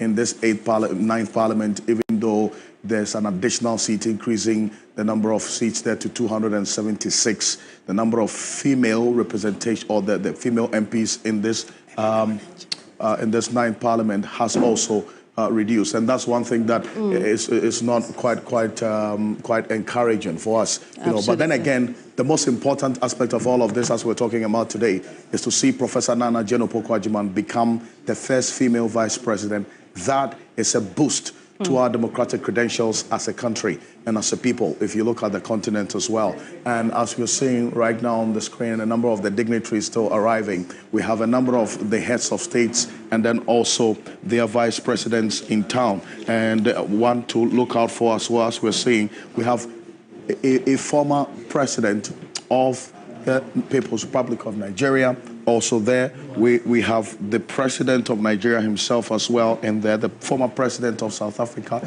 Jacob Zuma, is also here in present. We also have the Belgian foreign minister also present in there. and the delegation of the United States President Joe Biden. That's also he's an outgoing president. President himself. You know, also in there as well. And then we have the Virginia Palmer, who's the U.S. ambassador to Ghana, also present in there. In fact, we have some, in fact, a strong delegation from the UK as well. And as we go on, we'll have a conversation with the UK Minister in charge of Africa. He's also in town, and we'll be having a conversation with him as we go on here on your election command center. And on your screen at the moment is the Chief Justice who will be swearing in the President-elect. And, you know, over the years, in moments like this, you hardly see the activities of the outgoing president. We saw him a while ago with his, as he refers to her, my beautiful wife, Rebecca. And you need the cue card. You need the cue card. Well, so, I mean, Martin, we are currently at the stage where we are expecting the Right Honourable Speaker's procession to enter the chamber. And so that is the stage where we are now. We already completed the other stage in terms of the Chief Justice and the Justice of the Superior Courts coming in to take their seats. And so the next step that we expect to happen is that the Speaker will come in, will enter the chamber. All members were expected to rise to receive him. Then the Speaker will take his chair, then he will call the House to order. And so then that becomes a formal parliamentary session. Then the majority and minority leaders, at the invitation of the Speaker, will join the procession to receive HE, the President-elect, and HE, the Vice President-elect, to the House. Then the next step will be that the President-elect and the Vice President-elect will be conducted into the chamber. Then the oaths administration goes on as well. And so that is it by way of what we can expect within the next maybe 15 to 20 minutes. Oh, you forgot the first, speech to the people. Yes. The president would have to speak to us for the very first time.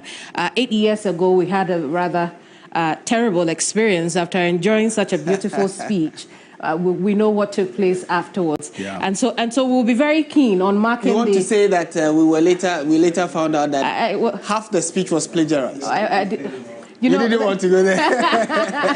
but I mean, the point I'm making is we'll be very keen on listening to the incoming president, because whatever he says on that at that moment will set the tone very significant for how his government goes. And it becomes the key speech that we are going to look out for at the end of the 4-year tenure. I mean, this president will be doing one term. And I say so because if you remember that speech, beyond the concerns about the plagiarism that had taken place, that speech many thought was a defining moment because it was the speech that the Ghana Beyond Aid was loudly trumpeted. I mean, the verdict is out there. 8 years on, the verdict is out there. I mean, we don't have to argue about it at all. I mean, we know how things have been. Remember, it was also the speech that encouraged the people to be citizens and not spectators. Well, that falls within the plagiarized text, and so you can understand if you are still not, you have some concerns about it. You are still, if we were not allowed to be citizens. Well, it depends on how you want to look at it. But I mean, the keys, the significance of this particular address cannot be overemphasized. I mean, absolutely. We expect him to state quite clearly what his focus will be. And Mr. Mahaha, in terms of His Excellency, I mean, during the campaign period, he had made a point strongly that he's an experienced hand. He's an experienced hand. He had been described by his political opponents as a second-hand driver. But the fact of the matter is that for the first time, we are going to have someone who is taking the oath who has been president before. Mind you, he was at the presidency for 8 years, 4 as vice, 4 as president, then 8 years in opposition to see how Ghana has been managed, which in his opinion was mismanaged. He comes across with lots of experience. I'm not sure it's just in his opinion. So we have the verdict is out there, especially after the last. Let's just put it out. The Speaker of Parliament, Right Honourable Alban Sumana Kingsford Bagwin, has just arrived at the Independence Square where a parliamentary session is taking place right now. It's safe to say that he is the one who is going to preside over the parliamentary sitting today. Aside from the president-elect who's going to be sworn in today, he is the most important person at this gathering. If the Speaker hadn't arrived, we still cannot proceed with this particular swearing-in ceremony. So with the arrival of the Speaker, what you see there is the maze, and that has been set right before the Speaker's seat. The maze is standing upright. What that means is that all is well and the session can take place. If the maize had been swung anywhere beyond the middle, then we would have an issue. Exactly. Because the positioning of the maize communicates a particular situation. So as we see it now, the maize is standing upright. What that means is that parliamentary business is set to take place. The Speaker of Parliament went round and beckoned on his deputies as well. As we do know, yesterday, in fact, this the early hours of this morning, we had Bernard Ahiafo, who is the Akachi South Member of Parliament, sworn in as the first Deputy Speaker, and also the Member of Parliament in the Ashanti region, Fomena constituency specifically, Andrew Esiama Amoako, also sworn in as the second Deputy Speaker. In fact, he retained that particular position as second Deputy Speaker of Parliament from the 8th Parliament. He is the second Deputy Speaker of Parliament for this 9th Parliament as well. We're seeing as well Kofi Boachi, who was recently announced as part of the preparatory team for the Operation Recover All Loot Oral. He's also part of the security team as well. He has a lot to do in this administration. As a matter of fact, during the campaign as well, he was in charge of the security for the NDC in the Ashanti region. You see former National Security Coordinator Larry Bevlolati as well in your shot. Kofi Totobi Kwachi as well, who was in charge of the Ashanti region security and operations for the NDC during the campaign. The former Finance Minister Setekpe as well, you just saw briefly in there. It is widely speculated, and that has not been disputed, that Case Latofosin, all things being equal, may become the next finance minister. And you remember, Dr. Case Latofosin deputized him as Setekpe while in office as finance minister. We haven't heard so much of Setekpe apart from the day he appeared here during Alfred, after the elections on December 7th. Another interesting point to note was yesterday, the NDC, even as of now, do not have their front bench. The leadership of the NDC in Parliament is unknown. It is because what we've heard is that they are waiting to see if President-elect Mahama will appoint any of the front benches, the front benches from the 8th Parliament, whether or not any of them will be made ministers, because you wouldn't want to put all your eggs in one basket and maybe become the leader of the majority in Parliament, only for the president to also say, well, I actually thought I wanted you for this particular ministerial position. So they are hanging on more or less, because Case Latofosin, the current majority leader, is likely to be, like you indicated, if all things stay constant, likely to be the incoming finance minister. Yesterday we were having a conversation and we're making a point that if you were in his shoes, would you want to take the risk and have new leaders constituted and wait to see what happens? And what if you don't get any position as being expected? Then what happens then? It would mean I'm sure at this level, there is a certain certainty. Yeah. There's a certain certainty of where they will lean towards. And it's also good to see former President John Agyekum Kufuor holding the Ghana flag.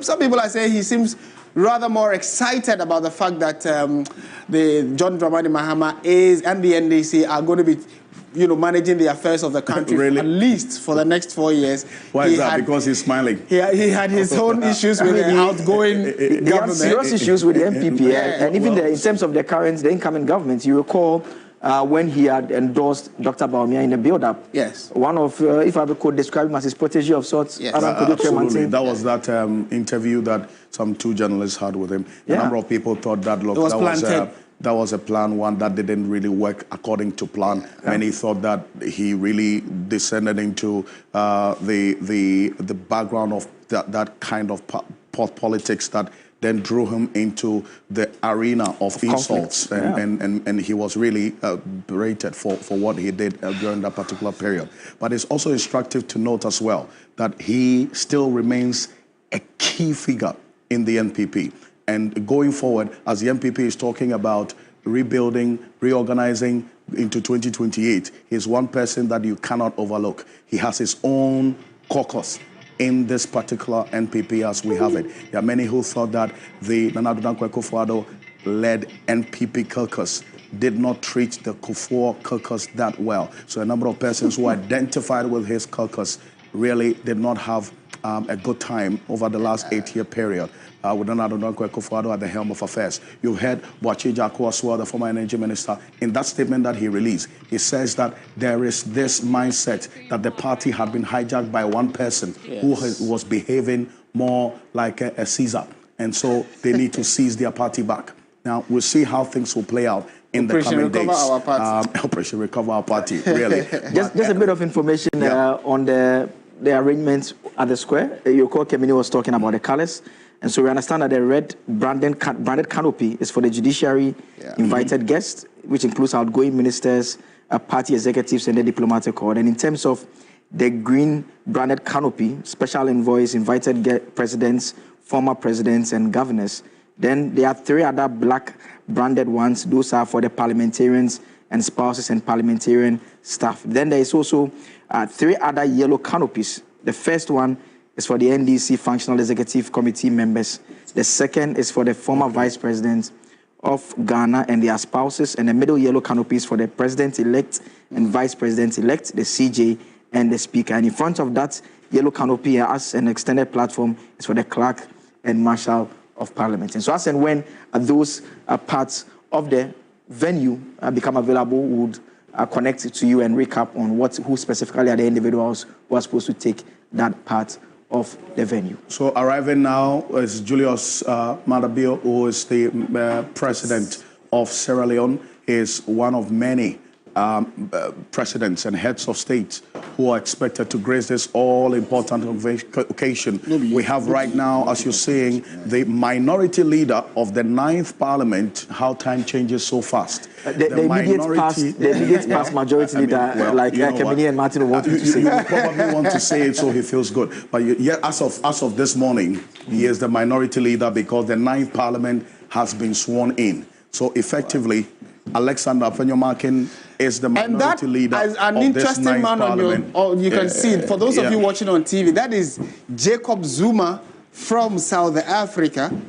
On your screens at this very moment. With the accent today? It is interesting that we actually do have him in the country to support the swearing in of John Dramani Mahama, who a few days, just about 2 days after the final declaration, had to take a quick trip around a number of countries, so he reignites relationship based on an interaction he had with President Akufo-Addo at the presidency. I was able, we managed to hear what they were talking about. Interestingly, when he met the outgoing president, we understand that the delegation from Equatorial Guinea are just arriving at the venue as well. And Martin, when he met the president, the former president, Nana Akufo-Addo, told him that you've been touring the continent a lot. You are traveling around. I see you traveling around. And you know his response? He said that, look, he wants to hit the ground running. And he does not want to travel once he takes over. So he wants to have time to settle immediately he takes over. And that is how come he was doing the tours that ordinarily he would be doing once he's taking office. And so that comes back to the point that we're making earlier on about the fact that, look, this is someone who is an experienced leader. He's been there, he's done that. He knows the terrain. Of course, there might be a change or two based on what has happened in the last few years when he was in opposition. He didn't have direct access as president to some of the key decision makers on the continent and beyond. So it is instructive to especially many people who are watching, and based on the level of expectation of the president-elect, he had to quickly touch base with a number of the presidents of other countries, especially those that we have good bilateral relations with, to trigger or initiate conversations regarding what kind of assistance they can give us as a country now that he is about to take the realms of affairs of the country. And so it's part of why some of the countries he visited, those presidents have actually also decided to come down to support him in his inauguration. And we also have the leadership of the National Democratic Congress, the Chief of Staff, also sat together. So that is Johnson Esiedun Ketia, National Chairman of the NDC in white. On his right, we have Julius Debra, who is the Chief of Staff. That was not in doubt because he was Chief of Staff when Mahama was president and was actually his right-hand man throughout opposition. I am personally amazed that the Rwandan president, Paul Kagame is also in Ghana.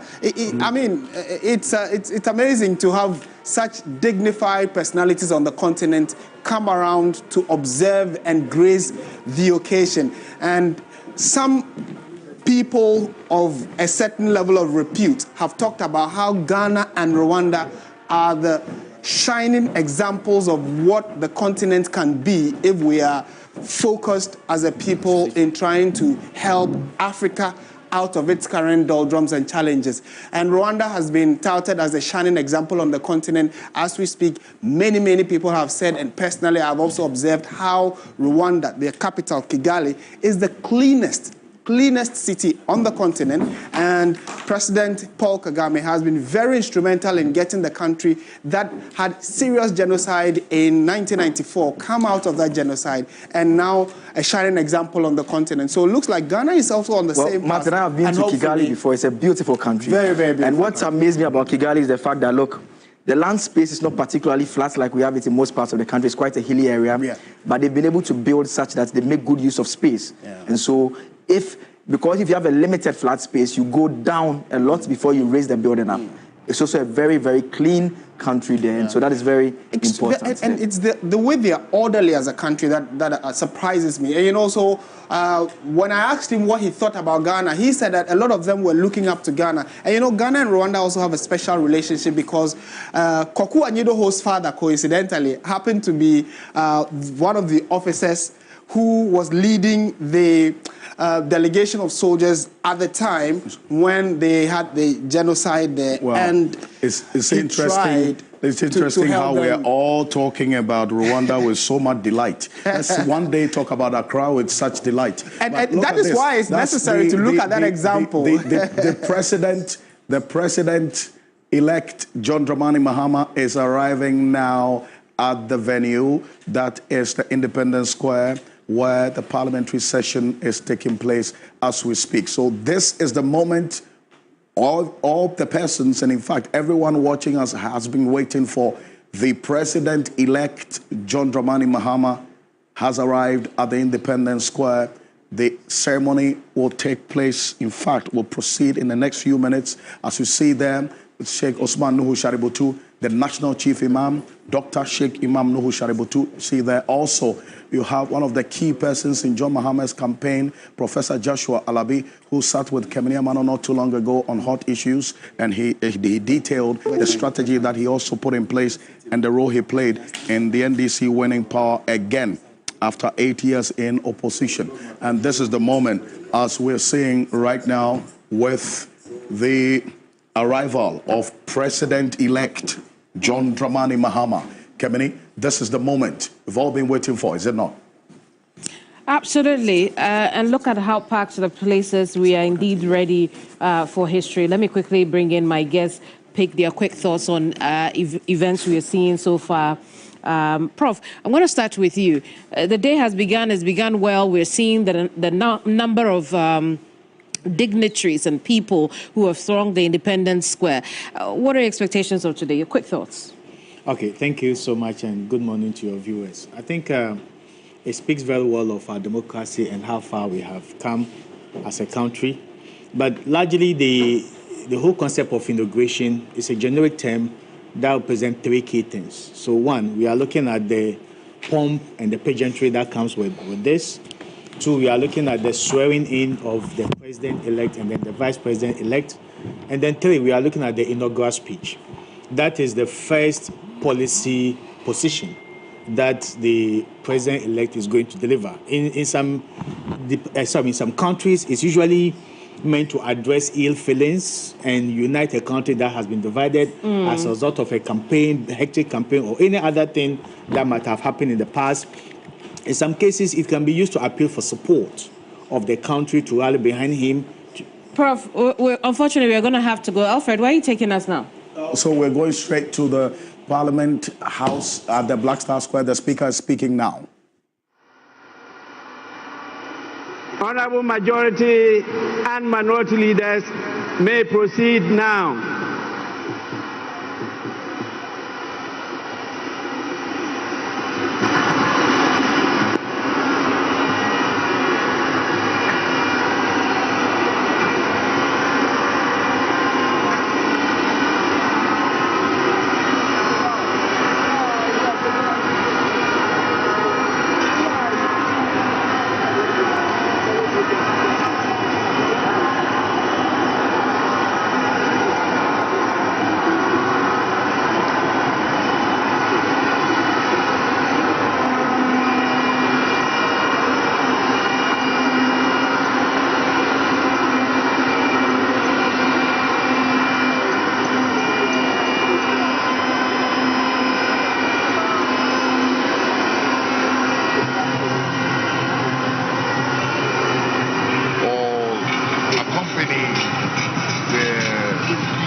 Parliament to welcome the President-elect.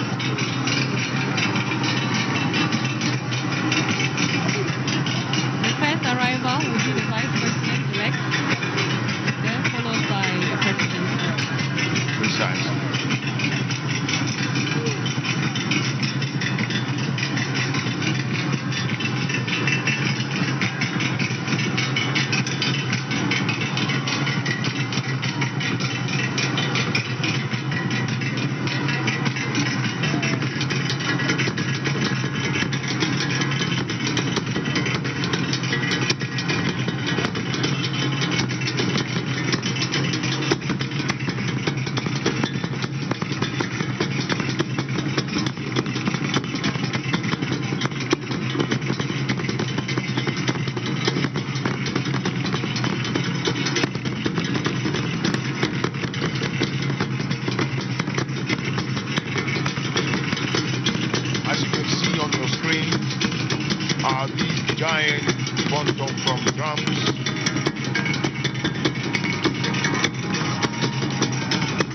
Sounding out the rhythm of Ghana. And now we have on our screens the police mounted squadron escorting, I believe, the Vice President-elect to the grounds. The crowd is ecstatic. The noise here is deafening, but it is all for happiness and for joy. We are witnessing a momentous occasion, Ghana having its first female vice president.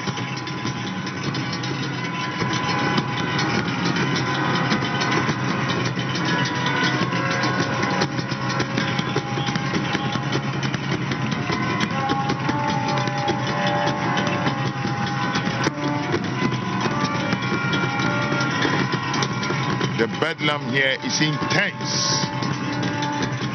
It is intense. There is much joy, happiness, excitement, all in readiness for what we are about to witness.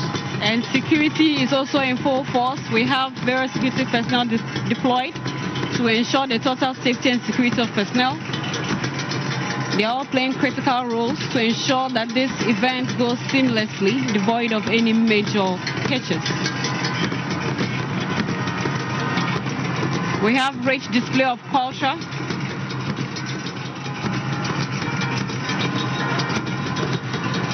I believe that is... And that is DSP Mary Agamba. She's in charge of the police mounted squadron. Invited guests arriving now is the President-elect of the Republic of Ghana, His Excellency John Dramani Mahama. Shall we all wave our flags to welcome him?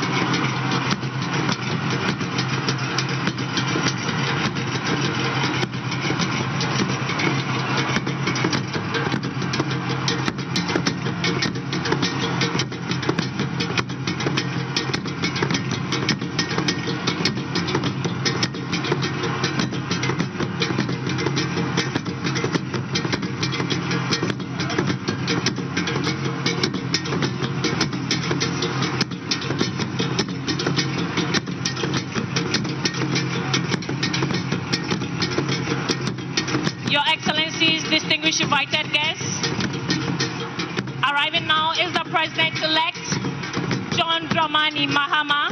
He is accompanied by his spouse, soon-to-be First Lady, Her Excellency Lordina Dramani Mahama. Shall we all wave our flags to welcome him?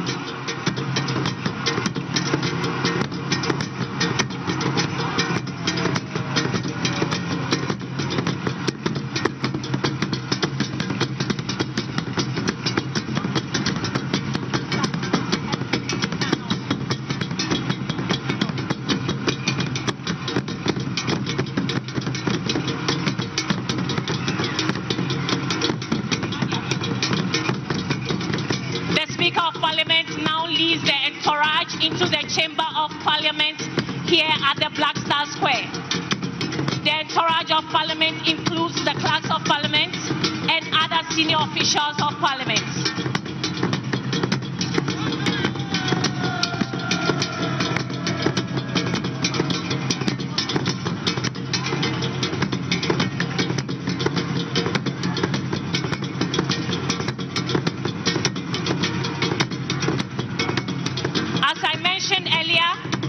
We will soon enter the Chamber of Parliament, and so the Speaker of Parliament will shortly take over. Shall we please rise as they process into the chamber?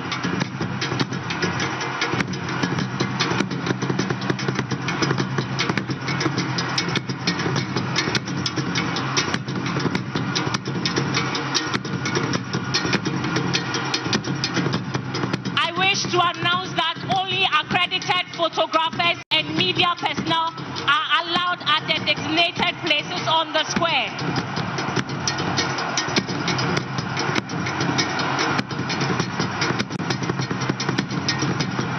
Please, if you are not authorized to be on the square, kindly move back.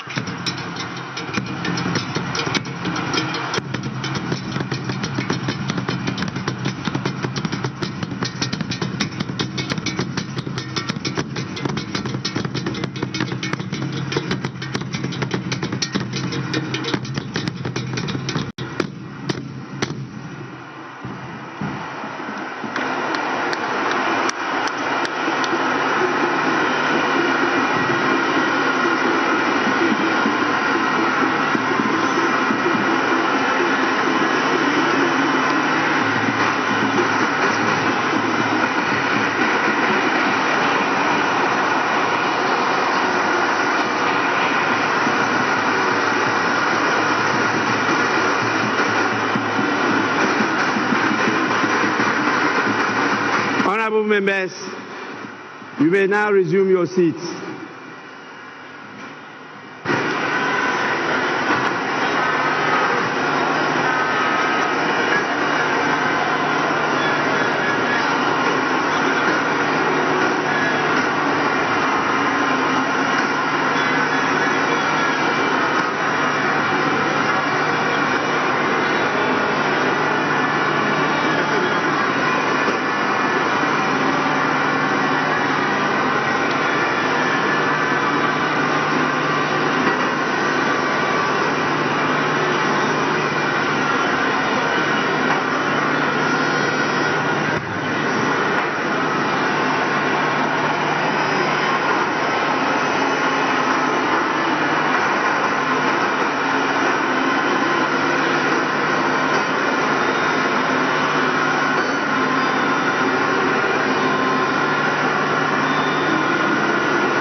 Members,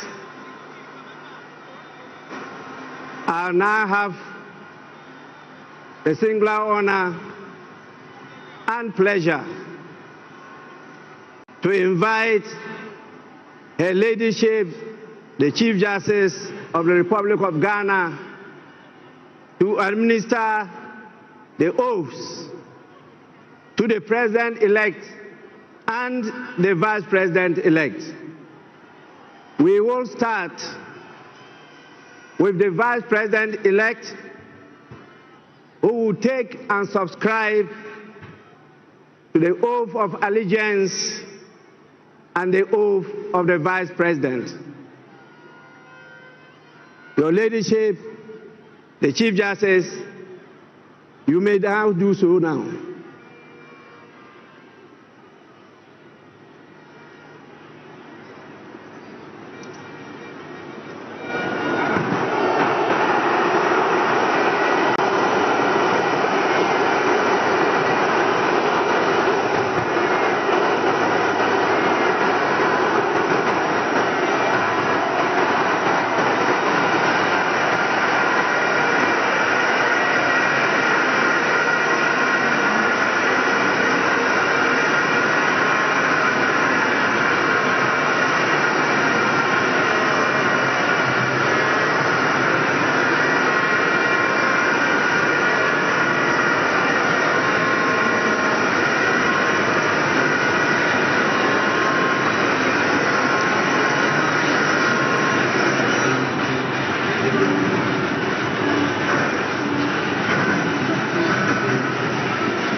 First, the oath of allegiance.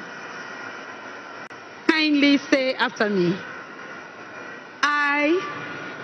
I, Professor Nana Jane Oboko Ajiman, do in the name of the Almighty God swear. Do in the name of the Almighty God swear. That I will bear true faith and allegiance. That I will bear true faith and allegiance. To the Republic of Ghana. To the Republic of Ghana. As by law established. As by law established. That I will uphold. That I will uphold. The sovereignty and integrity of Ghana. The sovereignty and integrity of Ghana. And that I will preserve. And that I will preserve. Protect. And defend.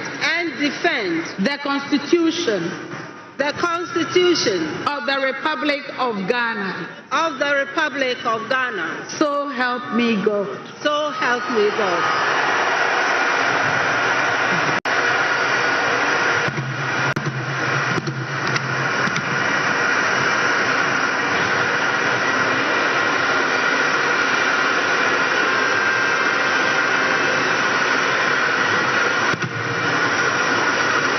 Your Excellency, now the oath of the Vice President. I, Professor Nana Jane Opoku Ajiman, having been elected to the office of Vice President of the Republic of Ghana, to the office of Vice President of the Republic of Ghana, do in the name of the Almighty God swear. Do in the name of the Almighty God swear that I will be faithful.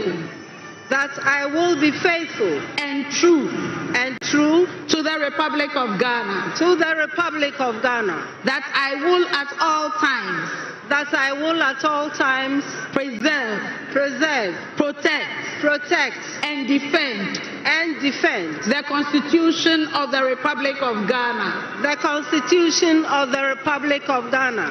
And I dedicate myself. To the service. And well-being. Of the people of the Republic of Ghana. Of the people of the Republic of Ghana. And to do right. To all manner of persons. To all manner of persons. I further solemnly swear that should I at any time break this oath of office. I shall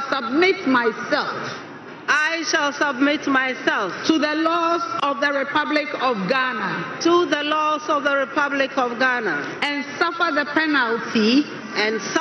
penalty for it. So help me God. So help me God. Congratulations, Madam Vice President. Thank you. Lift your baby. Honorable members, the Vice President of the Republic of Ghana shall now sign the oath book.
Yeah. Okay.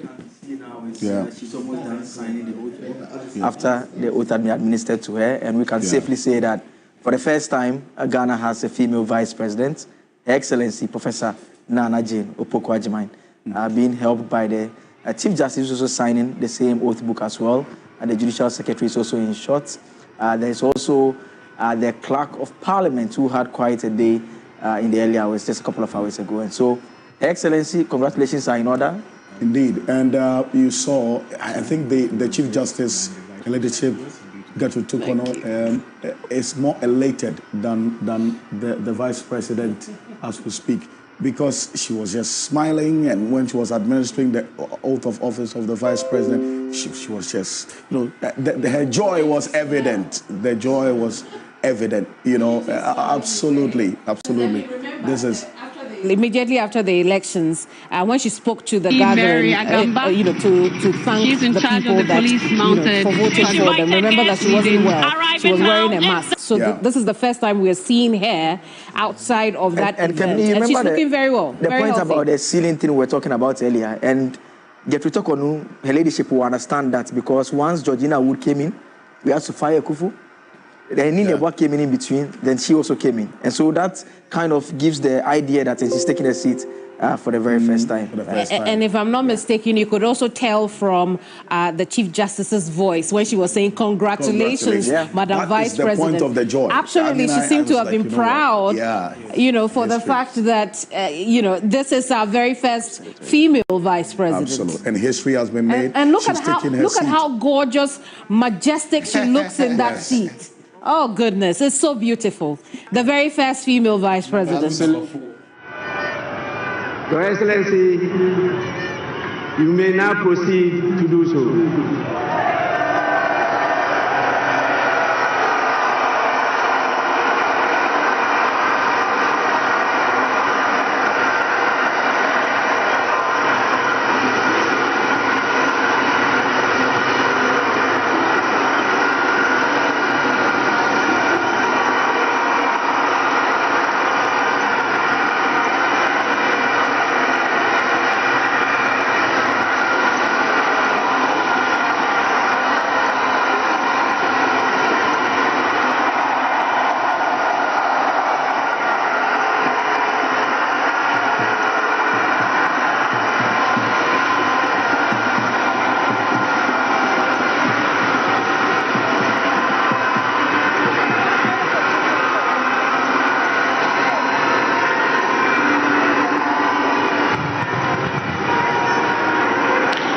Your Excellency, kindly say after me, this is the oath of allegiance.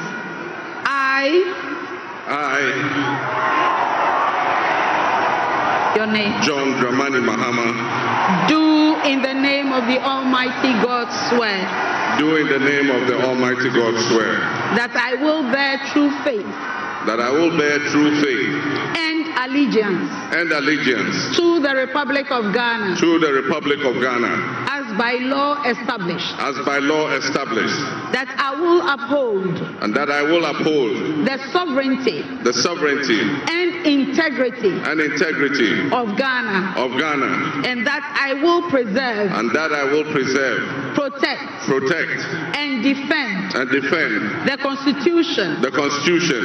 Of the Republic of Ghana. Of the Republic of Ghana. So help me God. So help me God.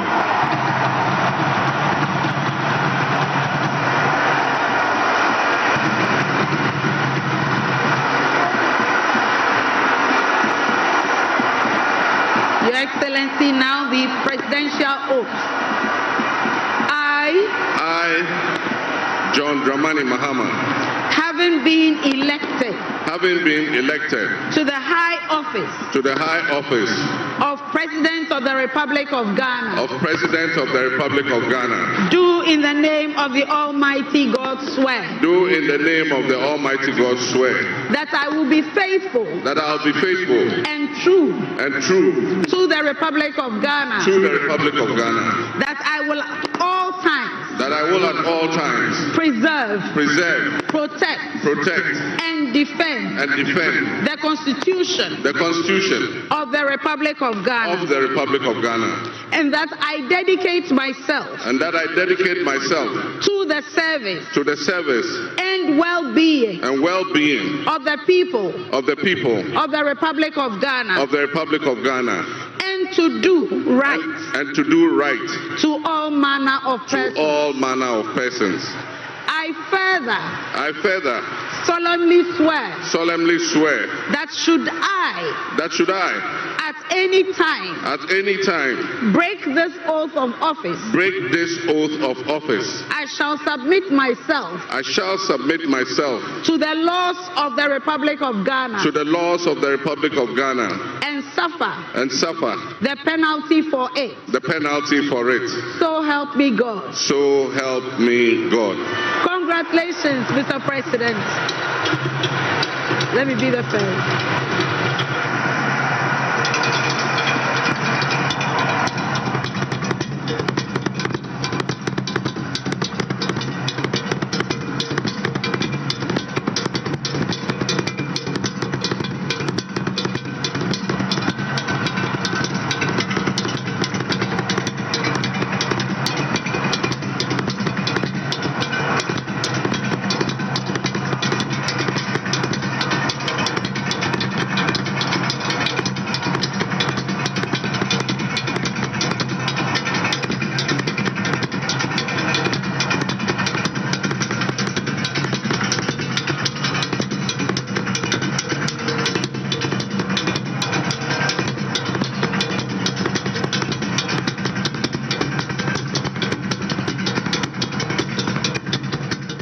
What is happening now is that he's signing the oath book.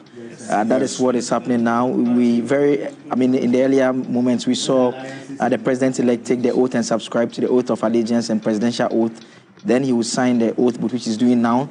Once he's done, the national anthem will take place, and there will be a 21-gun salute to herald John Dramani Mahama taking over officially as President of the Republic of Ghana. Also, the Right Honourable Speaker will then invite the President to deliver his inaugural address. So that is the address that Kemini earlier you mentioned is going to speak to the Ghanaian people and in fact the entire world as President of the Republic of Ghana for the second time. Indeed. And that is the first in our history as a people. And a lot of talk already has started about his outfit today. In fact, if you look down into history, the late Jerry John Rawlings was sworn in. On that day he was sworn in, he had kente with the white inner. And then also he repeated the same attire in 1996. In 2000, John Agyekum Kufuor, when he was being sworn in, also had kente, but without any inner. You know, because the Evers wear the white inner, but the Ashantis do not wear anything. They show you their muscle and how tough they are. So John Agyekum Kufuor had kente without an inner.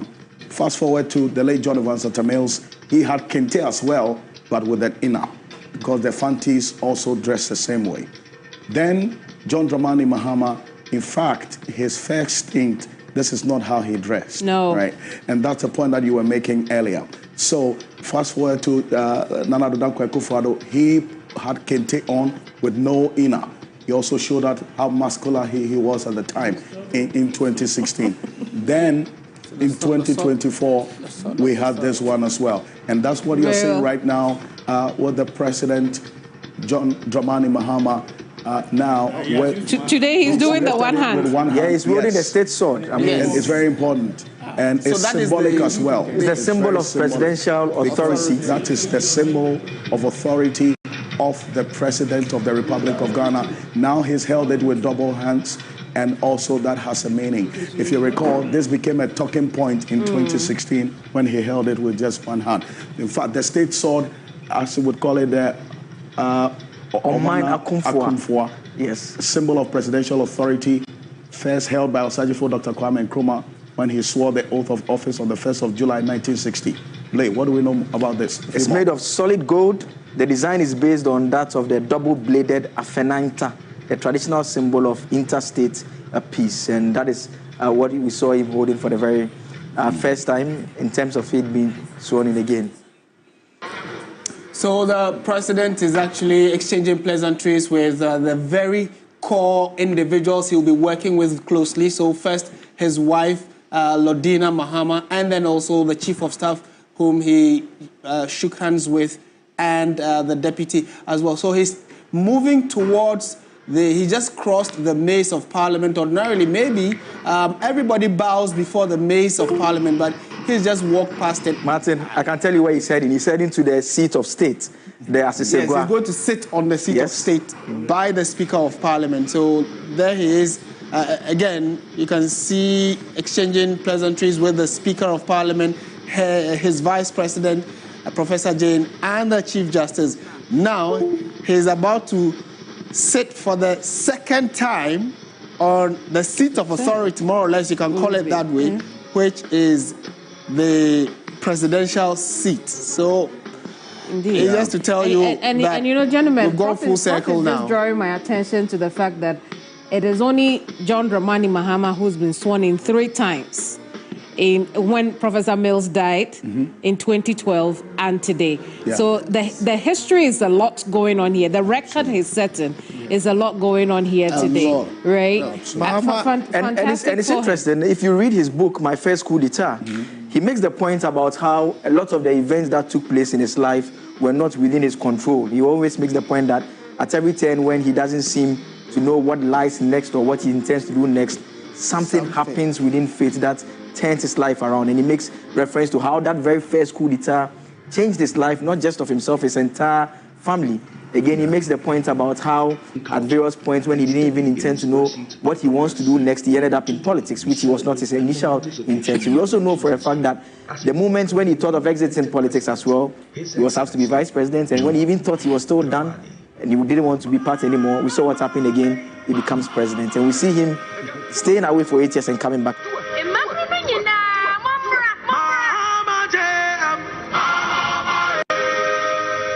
A true nation builder, committed to forging a brighter future for all Ghanaians. John Mahama embodies the pillars of leadership that our nation craves: trustworthiness, reliability, modesty, and above all, truthfulness. From the moment he stepped into the political arena, John Mahama has demonstrated an unwavering commitment to the people of Ghana. His approachable demeanor, paired with his genuine concern for the needs of the Ghanaian, has earned him their trust. A trust that is pivotal for any leader aiming to guide a nation through challenging times. What I really like about JDM is his humility. The man is simply so down to earth, it's unbelievable. He's so humble, it's unbelievable. I really like that about him. John Mahama osronyame, odonyame, osronyame, openi pasem, okita kumapa. Mihuna se mihumi ni abema. Oyo obi nso a onyiye nipam. Wo ya akwala o, wo ya openi o, wo ya pepeni o, wo ya twivi o, wo ya bebi a tribe bia o fi bia John Mahama tawase. On kase we nye twivi, we nye we. Honorable members, President Mahama is practical. He communicates his issues very, very well. And he understands the Ghanaian politics very well. He understands the Ghanaian people very well. And that is what I like about him. The brand, John Dramani Mahama, is not just a name. It represents resilience, strength, progress, and empathy. I believe John Dramani Mahama is loved by many. His personality. And now, on your behalf, invite His Excellency, the President of the Republic of Ghana, to deliver his inaugural address. Your Excellency, you may now proceed to do so.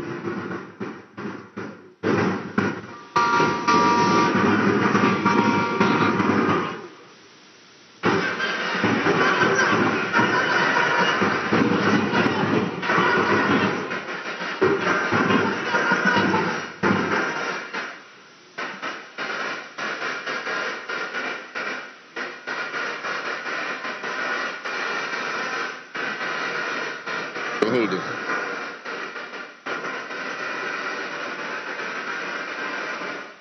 The Right Honorable Speaker of Parliament, Honorable Members of Parliament,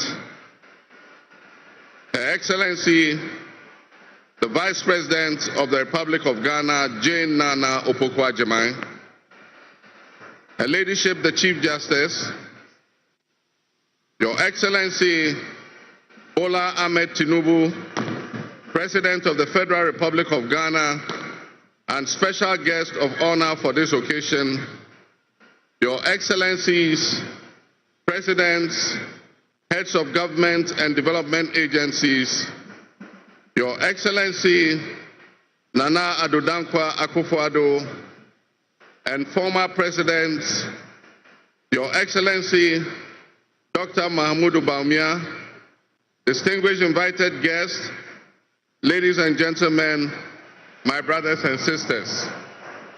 I wish you a good morning, and we give thanks to the Almighty God on this occasion. Our Father who art in heaven, we thank you for giving us this day, a day that offers me, your humble servant, a unique opportunity to work to reset our dear country, Ghana. 32 years ago, on January 7th, Ghana made its first and most successful democratic transition, a reset, with the swearing in of the newly democratically elected President, Jerry John Rawlings, of blessed memory. Our nation was returned to a multi-party democracy with a new constitution that went into effect, and the Fourth Republic was officially established. I refer to it as a reset because on that day in 1993, we made our fourth attempt at establishing a democratic system of government with term limits based on free, fair, and transparent elections. The handover of power on January 7, 2001, between former President Jerry John Rawlings and at the time the newly elected President John Agyekum Kufuor, tested that reset, and our nation passed with flying colors. So today, with my induction as the new President of the Republic of Ghana, history is being made once again. And it is a history worth repeating every 4 years with each newly elected president. Today, we're also making a different kind of history, one that speaks to our maturity as a democracy, a nation of citizens enfranchised with the authority at the polls to determine their political future. Today's exercise between the outgoing President, His Excellency Nana Addo Dankwa Akufo-Addo, and I feels a bit like a deja vu. That is because 8 years ago to this day, on January 7, 2017, we shared this same space and performed this same transitional exercise. At the time, I was the outgoing president, having served one term, and he was the incoming president, having been given a mandate by the people of Ghana to lead this great nation of us. He and I both understood on that day, as I'm sure we are today, that it is the people of Ghana that we are elected to serve. Somehow, it seems fitting that it is with Nana Akufo-Addo that I twice shared this stage and this unique historical distinction, because Nana Akufo-Addo and I began our national political careers in Parliament in the same year, 1996. Your Excellency, he has always greeted me with warmth, a firm handshake, and a smile. And he is perhaps the only person in my life who has persistently chosen to call me Johnny. While we belong to opposing political parties, we shared a sense of mutual respect. In those early days, we probably could not have imagined that destiny would bring us to the leadership of our respective parties and that we would have to face off 3 separate times as we each vied for the highest office of the land. Nana, as this will be our final meeting under these circumstances, and as I look back on the journey we have traveled together, 2 much younger men who entered Parliament together with a full head of black hair, and you with the same bald head and round eyeglasses, I have to say that you have, without exception, been a worthy opponent. I extend my warmest wishes to His Excellency, the former Vice President, Dr. Alhaji Mahmoud Bawumia. It was a grueling campaign, and we gave it our all. Your sportsmanship in making an early concession eased tensions and contributed to the early conclusion of the electoral contest. I wish you all the best in your endeavors. My brothers and sisters, the world in which Ghana exists today, as I begin this presidency, is not the same world in which we have lived under other presidencies. You may now proceed. There are tensions and conflicts that have not previously existed between nations. These tensions and conflicts place pressure on alliances to decide where we will support. There's a seismic shift happening within the system of global economic dominance. Whereas the G7 nations, United States, the United Kingdom, Canada, France, Germany, Italy, and Japan once provided the highest percentage of the world's GDP, over the last decade, that number has been steadily dropping. However, the combined total of the GDP of the BRIC nations, Brazil, Russia, India, China, South Africa, Iran, Egypt, Ethiopia, UAE, their GDP has been consistently increasing.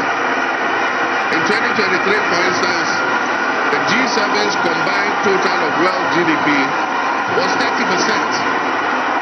But by 2029, that number is predicted to drop to 27%. In 2023, the BRICS percentage of world GDP was 37.3%. And so what does this mean to us in Ghana? What could it mean to our economy? Where do we fit in this geopolitical maelstrom? Technology such as artificial intelligence has taken us to new heights, opening up the potential for national, financial, and personal security issues that we are not yet able to imagine. One example is the use of misinformation and algorithm manipulations on social media platforms to sway a particular group's sentiments towards or away from something. Now more than ever before, we need to strengthen our ties with our neighbors to ensure that we're working together to keep our sub-region safe. We stand in solidarity and work in alliance with all our neighbors in the sub-region. Recognizing the history of our borders, we also acknowledge that on the other side of our country's borders are our family members.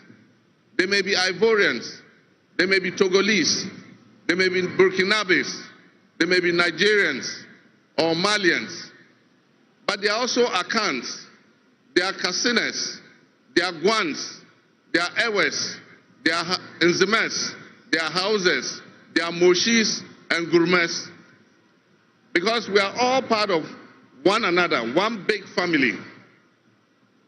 With the increase of the climate crisis, and as the waters grow warmer, melting the Arctic ice and permafrost, there's a greater likelihood for viruses that have been frozen and thought to be extinct for decades, perhaps even centuries, to begin to spread and create another global pandemic.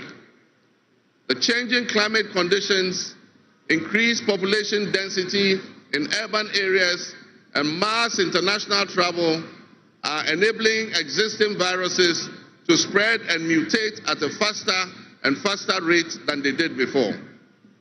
This is a serious challenge. Let us not forget the toll that the past epidemics of viruses like Ebola, COVID and mpox have taken on the families and communities and medical infrastructure in several of our neighboring countries and in the sub-region. Let us also not forget how swiftly and completely the COVID pandemic brought the entire world to a screeching halt. My government will be working diligently to strengthen our public health systems while monitoring the global health situation so that when, and not if, but when the next pandemic or epidemic occurs, the loss of lives in Ghana will be minimal. The larger world exists around us and to some extent within us. While we cannot and should never use it as an excuse to stray from the direct and immediate needs of Ghana for the well-being of our citizens, we must also bear in mind that the affairs of the world, if we care to shape, lessen, avoid, or even at the other end of things, maximize the effect they have on us. My brothers and sisters, barely a month ago, we held historic elections that have caused dramatic shifts in our political landscape. I feel greatly honored that you, my compatriots, considered me worthy of receiving such an unprecedented and overwhelming mandate to steer the affairs of our beloved nation at this critical time in our history.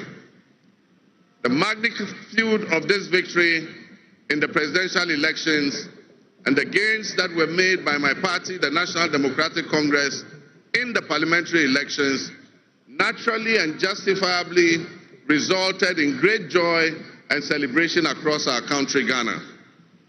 But celebrations, no matter how justified and how well earned, must be supplanted by discernment, sobriety, and deeper insights into why we received this kind of mandate in the first place. By voting as you did on December 7th, the Ghanaian people conveyed a powerful message, yet often overlooked by us politicians. This message was powerfully emphasized by a giant of American political history, President Ronald Reagan, when he declared at his inauguration some 40 years ago that governments have no power except that granted by the people. While Ghanaians take great pride in our thriving democracy, they are deeply dissatisfied with the quality of governance over the years and have openly voiced that dissatisfaction through the decisive actions that they undertake at the elections. Our people also understand that democracy is not just a token adorned with periodic elections followed by pomp and pageantry with the establishment of a new government. They expect that if democracy is celebrated as a superior means of governance, then its outcomes must be more tangible and benefit them in their individual lives. Any honest introspection and reflection on the pulse of our nation would reveal that many within our population do not feel that they have benefited from or partaking in this democratic dividend.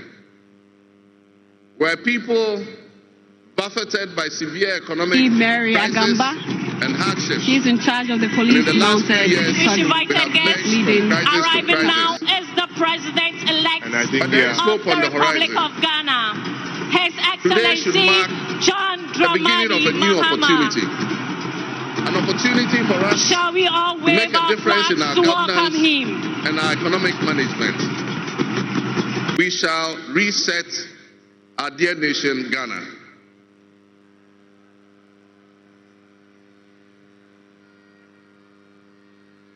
To the millions of my fellow countrymen and women who joined long queues and waited in the sun for their turn to vote for me, you have my sincerest thanks for honoring me.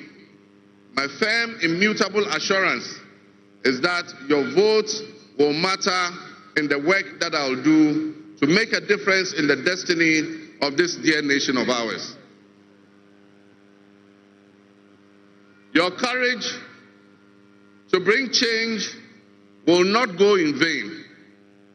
Our nation was born with much promise, That promise would seem hazy and in doubt now because of all that has happened in the past.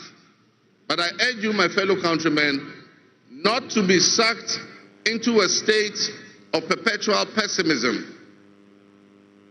For some time, our country has urgently needed leadership with an unwavering desire to get things done. I, with all humility, assent that I intend to be that leader with your cooperation and your help.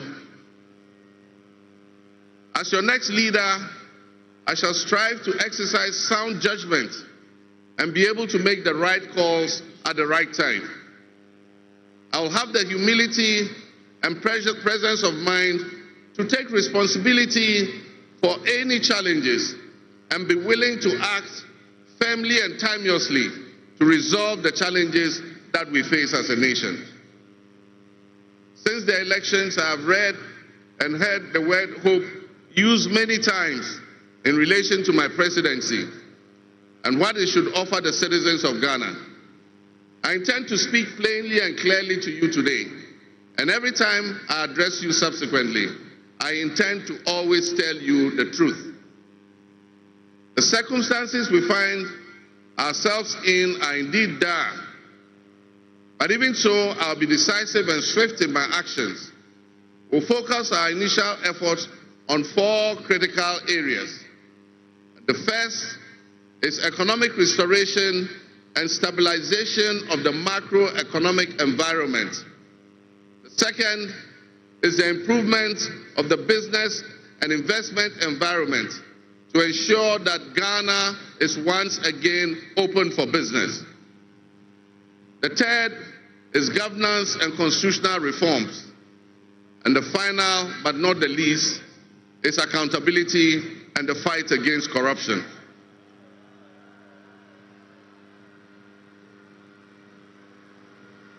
My brothers and sisters, actions have always spoken louder than words.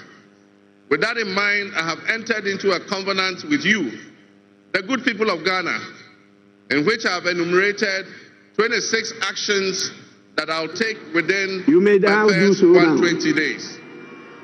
There is reason for hope, and there is every reason for hope. But we must also have faith, because faith empowers us to trust the things that will happen. With faith, you believe what you know, and that is why we need faith to be able to achieve our reset. We need a reset with the faith we have in our country and our leadership. We need a reset with the faith we have in our institutions. We need a reset with our faith in our dear nation, Ghana. And by that, I mean in all of us, because all of us are Ghana. You are Ghana, and I am Ghana. All of you seated here today, Ghanaian citizens, you are Ghana.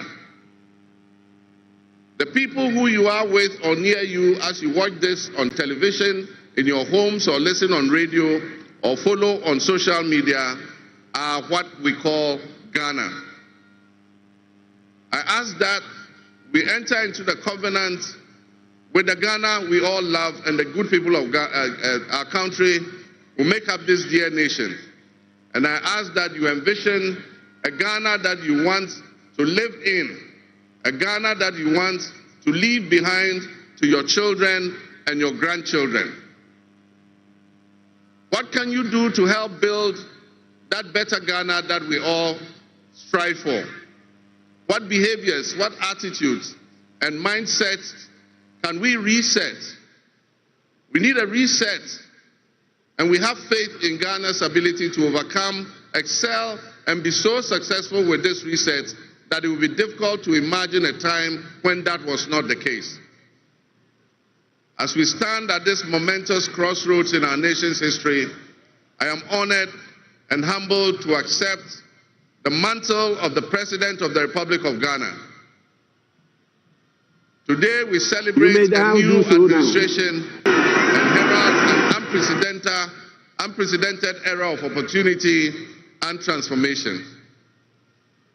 With Nana Jane Opoku-Agyeman by my side, we are poised to embark on a journey of progress and inclusivity, united in our vision for a more prosperous Ghana.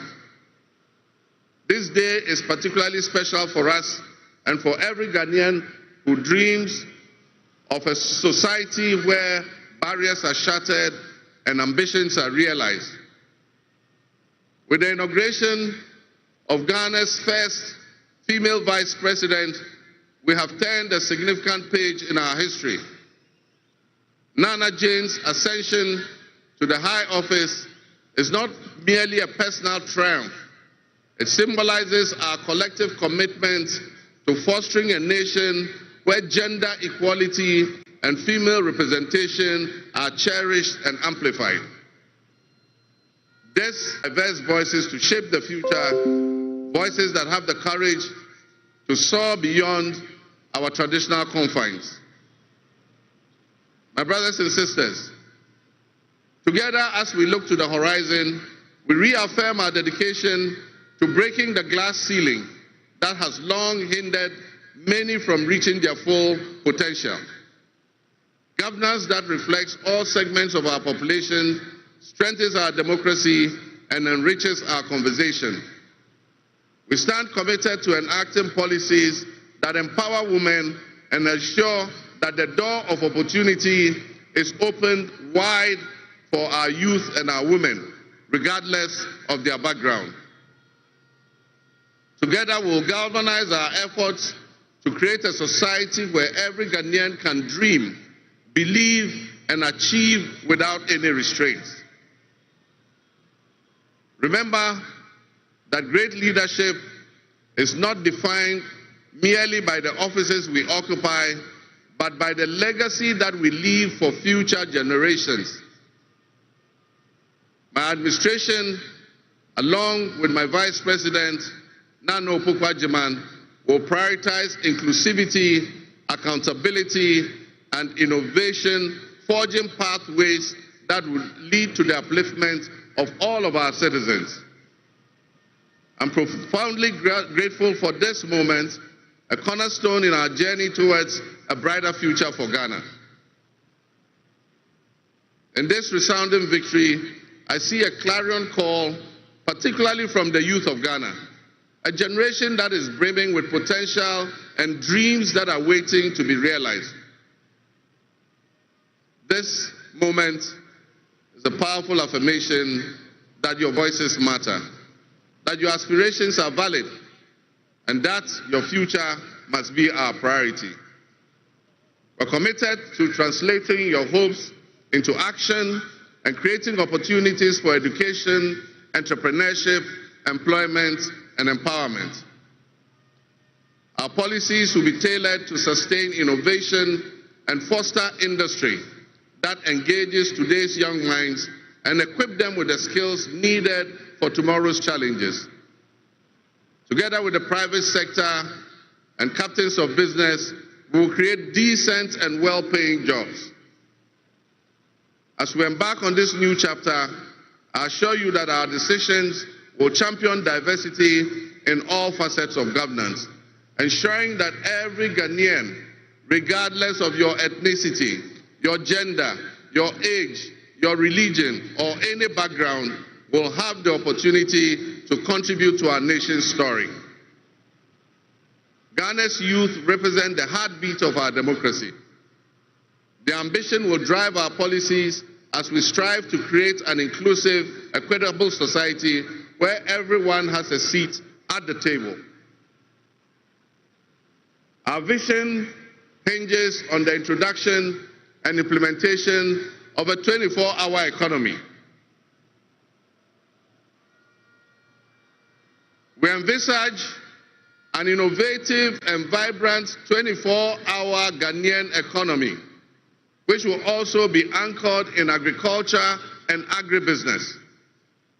This innovative approach will unlock potentials that have long remained dormant, enabling us to harness the energy and creativity of all our people.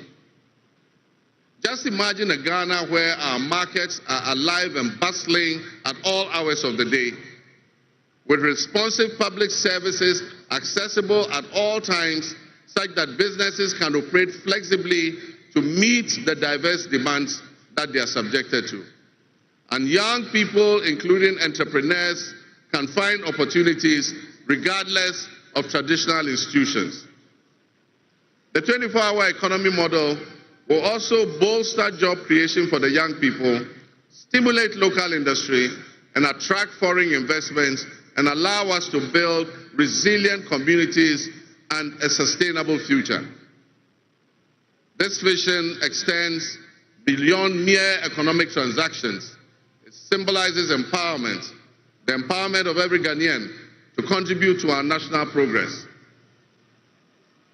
My fellow citizens, this vision will allow us to embrace diversity, to cater to varied lifestyles and preferences, and foster a culture of inclusion, ensure that every citizen can enjoy the fruits of his hard work.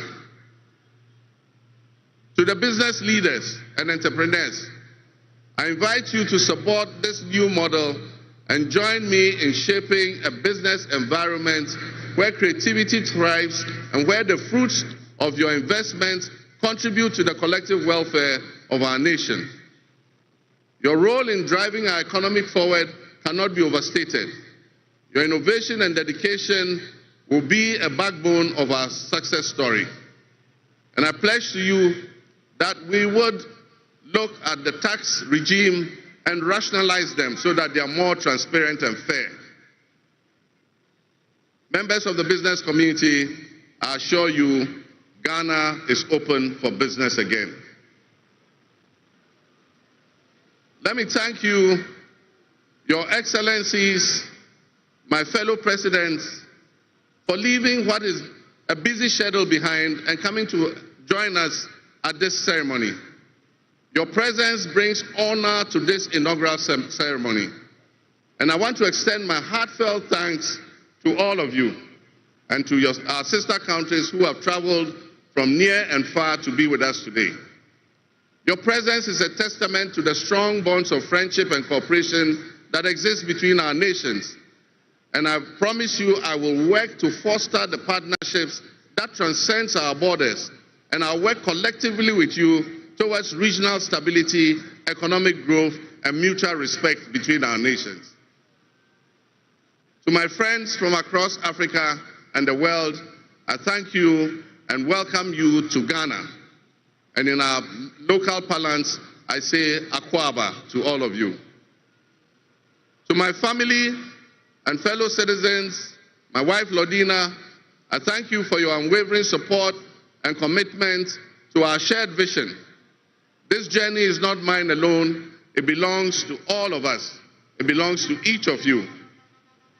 Let today be the dawn of a new era of hope, an era of job creation, an era of accountability, an era of institutional strengthening and resilience, and an era of unparalleled potential for all Ghanaians. We will write the next chapter in Ghana's story, and it will be one of promise, transparency, and transformative progress. My fellow citizens, this is a patriotic call to action for all of us to participate in building a nation that lives up to its promise, where hope thrives and dreams become a reality. Together, let us cultivate a brighter future for our beloved Ghana, where unity, progress, and equality are not just ideals we aspire to, but are the very fabric of our nation. In closing, I invite you to partner with us on this journey. Together, we can create a brighter future for our beloved Ghana, where unity, progress, and equality are not simply goals we are aiming for, but are the cornerstone of our society. Let's work hand in hand to foster these values and strengthen our nation for everyone. My fellow citizens, our invited guests, I thank you very much. May God bless our homeland Ghana and make our nation great and strong. I thank you.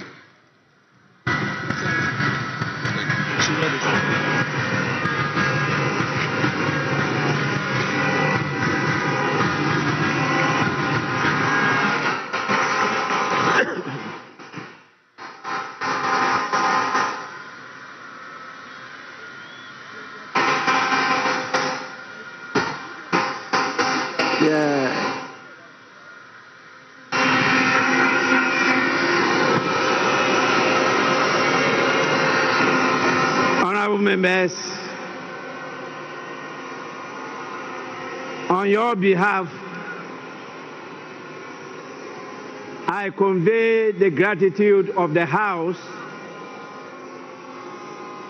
to His Excellency, the President of the Republic of Ghana, for his address. Your Excellency, the House is extremely grateful to you.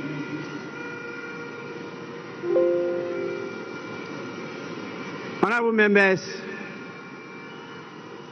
may now we have the presence of our special guest of honor in the distinguished personality of His Excellency Bola Ahmed Tinubu, the President of the Republic of the Federal, I should say the Federal Republic of Nigeria. It is my honor to now invite him to deliver his address. Your Excellency, you are welcome to do so now.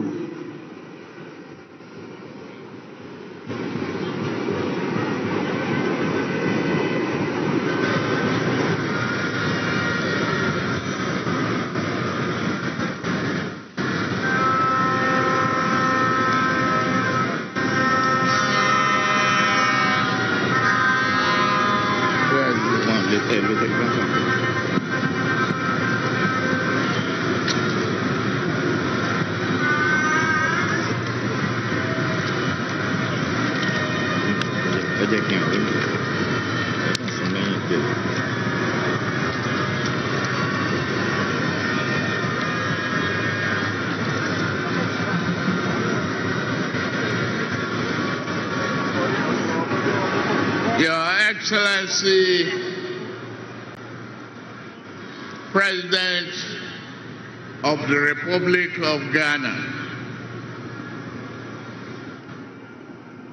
Head of State and Government here present, Right Honorable Speaker and members of Parliament of Ghana, members of the diplomatic corps, eminent personalities here present, distinguished ladies and gentlemen. It is always good when a friend and brother can visit the home of a close neighbor to celebrate his success and progress with him.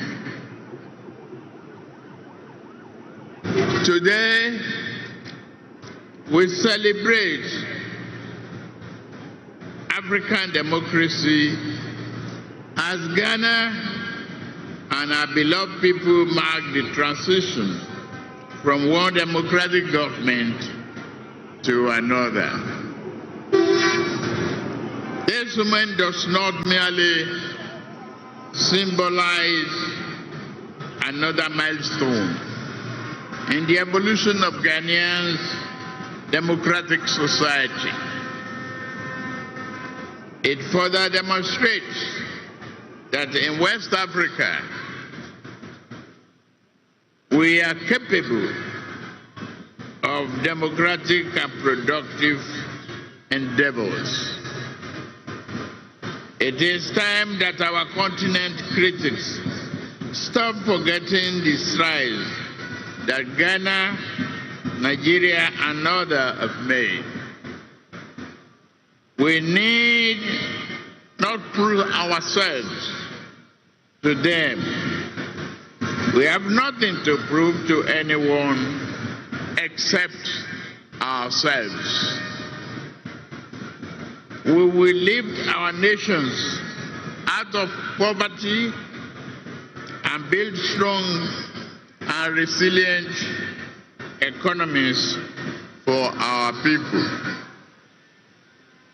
Today, I am here not only as the President of the Federal Republic of Nigeria, but also as an African in resolute support of Ghana and our people.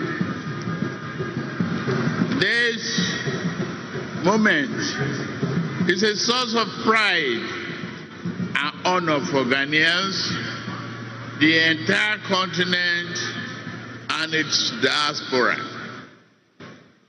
The sun is out and the sky may be blue, but I see today a black star rising high in African sky.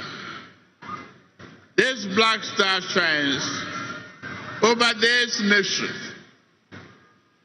and its rays spread across this continent with a sense of shared history, hope, compassion, unity, devotion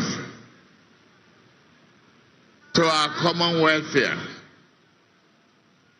While others may seek to demean Africa and keep brothers pitted against brothers, that shining star reminds us of who we are. Better yet, it reminds us of who we can be. That star reminds us always to strive and work together, bond together, even when we disagree. We must choose the path of peaceful dialogue. Never can we do harm to our brothers, nor can we permit any outsider to disrupt our bonds of brotherhood. The spirit of Ghana, the First Republic President, Osagebo Dr. Kwame Nkrumah, is here present today, lifting that star higher and higher. Just as Ghana draws inspiration and a well of strength from Kwame Nkrumah and many of his past leaders, Nigeria similarly draws inspiration from its founding fathers, who not only fought for our independence, but also cherished the close relationship between our two nations. May we always walk in the way and in the spirit of these enlightened leaders. Ghana is in harmony with that spirit, and President John Mahama inauguration today reflect that. Your new president is a man of patriotic vision and substance. He loves his nation and his people to the core. He believes that your nation has a mission and intend for you all to fulfill it. No one can ask more of a leader than that. President John Mahama and I share a deep friendship. My dear brother, I am here to work with you. You know you can count on Nigeria's support at any given time. You call on me. We are your brothers and sisters. We shall always be there for you. May your administration be a profound success and progress for you, Ghanaians, and the entire region. I am confident that new government under the leadership of President John Mahama will work with Nigeria to strengthen this powerful bond, leading to greater shared progress, prosperity for the people of our two nations. I have no doubt that your administration will bring about positive change and progress. Your accession to the power should also mark a new and invigorating momentum in pursuing sub-regional and integration and progress. With laser focus, we can tackle our people's most pressing problem of poverty, youth unemployment, instability, insurgency, and many other problems hampering our desired progress. May Ghana's democracy continue to grow stronger. May progress and prosperity be your portion. Let us all look forward to a future filled with hope, opportunity, and progress.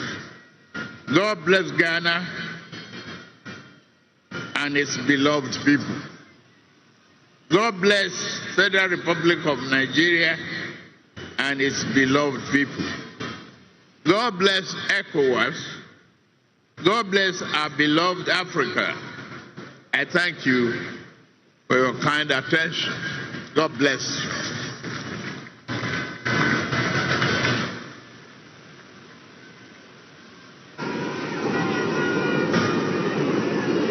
Honorable members, we are indeed inspired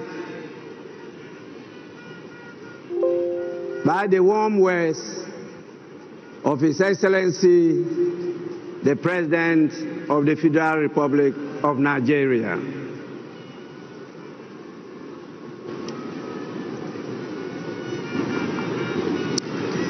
I now have the honor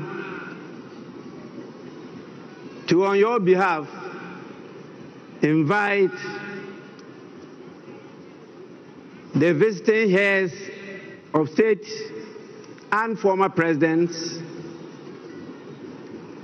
to congratulate the President of the Republic of Ghana.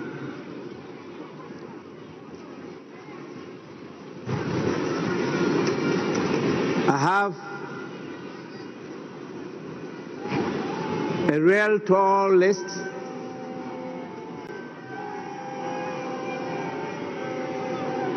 It is my hope and prayer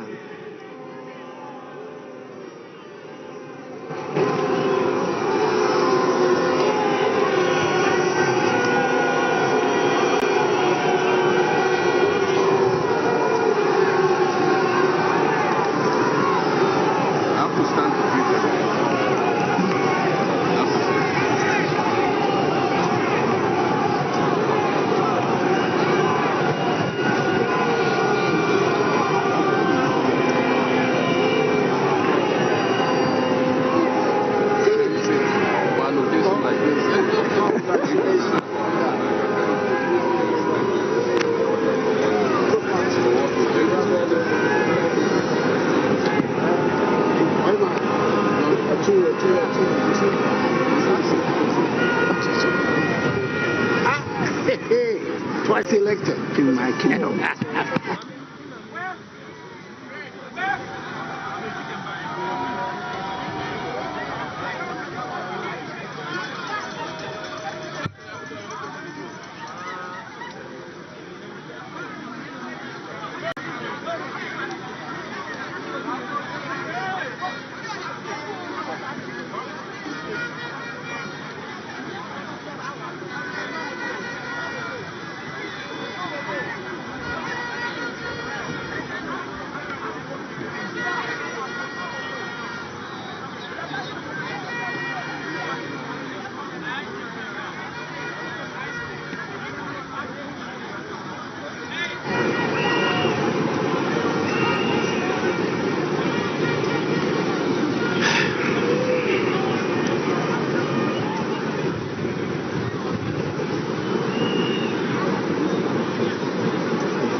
These are special.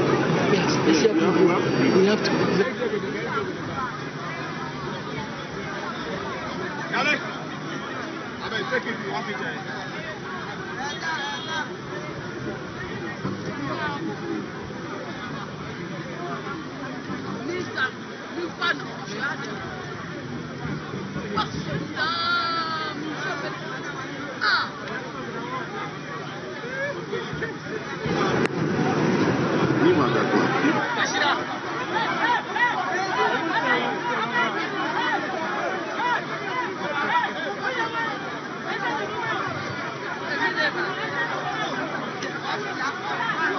As highlighted by the President and our special guest of honor, His Excellency Ahmed Bola Tinubu of the Federal Republic of Nigeria.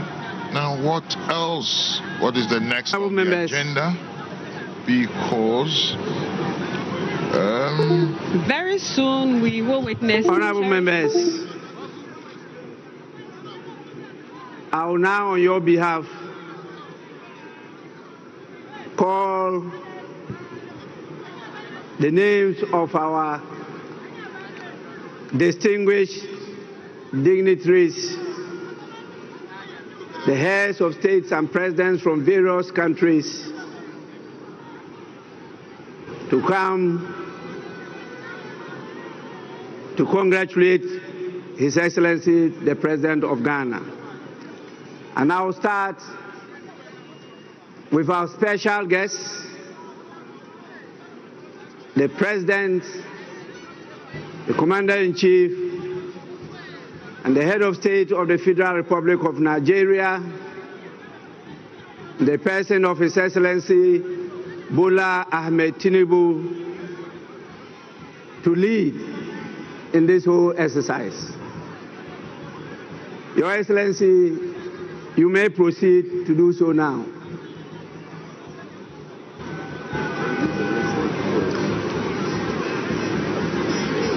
Immediately after him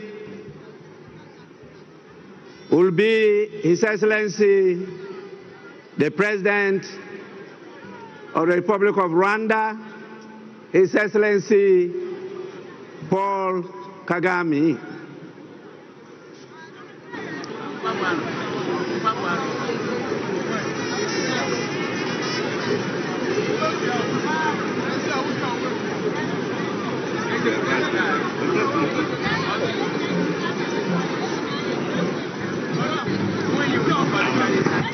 congratulations.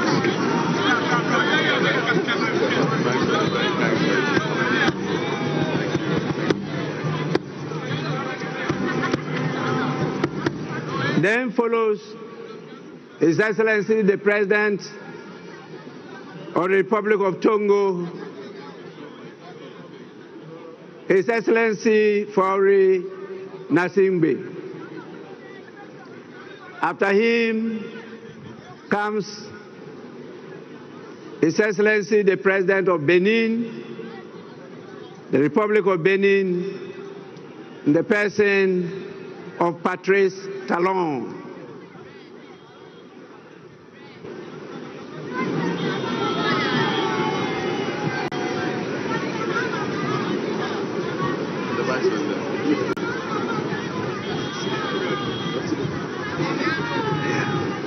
Bon Benin. Merci beaucoup.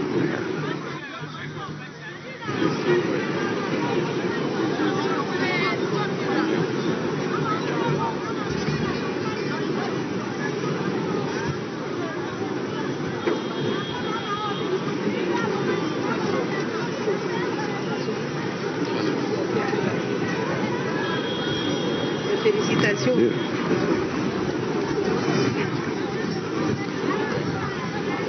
Then follows the President of Gambia, His Excellency Adama Barrow. After him, we have His Excellency Brigadier Julius Maada Bio, the President of the Federal Republic of Sierra Leone.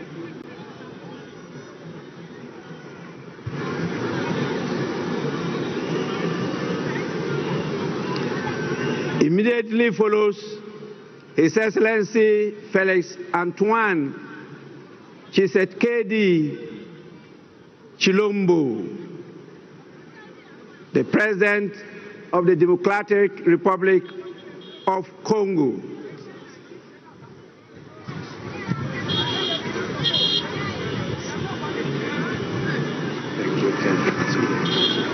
Your Excellency, my brother. Thank you very much. Thanks for coming. Thank you. Yes, you're right.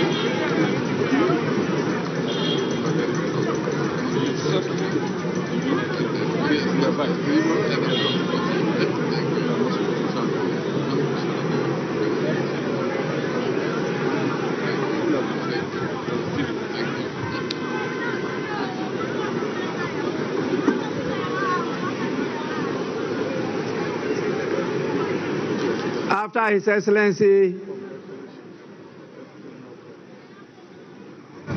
thank you, the President of the Democratic Republic of Congo, we have His Excellency Umaru Sissoco Embalo, the President of the Republic of Guinea-Bissau.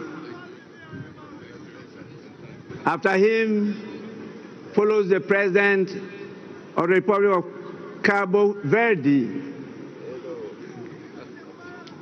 His Excellency Jose Maria Neves. Hello, madam. Thank you very much.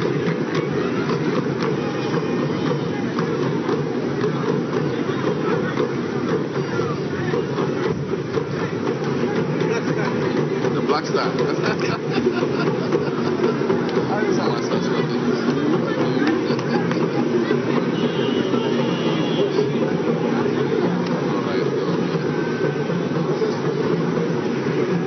After the President of Cabo Verde, we have His Excellency William Samoei Ruto, the rural boy, who is the President of the Republic of Kenya. I went to his farm, beautiful farm. Rural boy.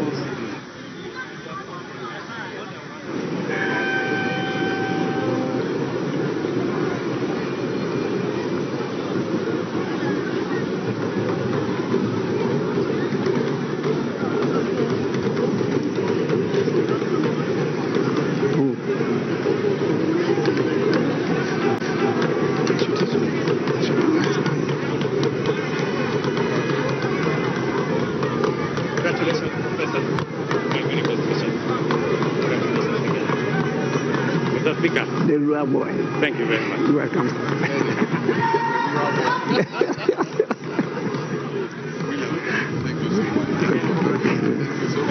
Honorable members, After His Excellency William Ruto is the President of the Republic of Liberia, His Excellency Joseph Numa Boakai Sr.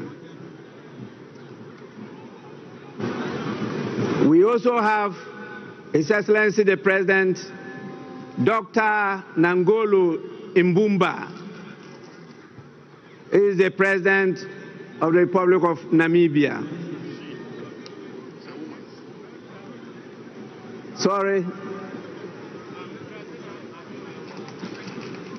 That is a she, not a he.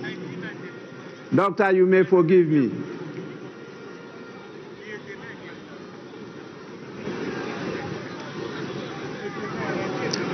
After Her Excellency, the President of Namibia, is His Excellency Basiru Diamoye Faye, the President of the Republic of Senegal.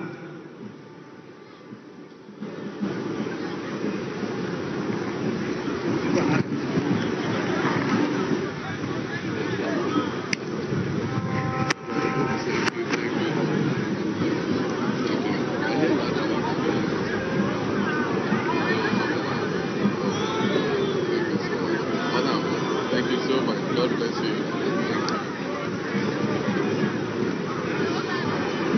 We then have the President of the Republic of Chad, in the person of His Excellency Mahamat Idris Deby Itno.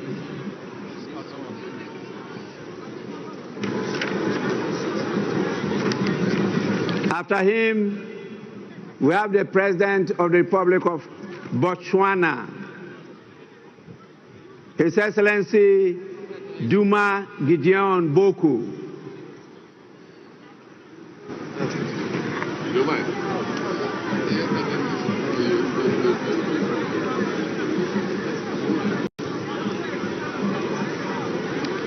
After him comes the head of state of the strong people of Burkina Faso, His Excellency Captain Ibrahim Traore.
Members, the full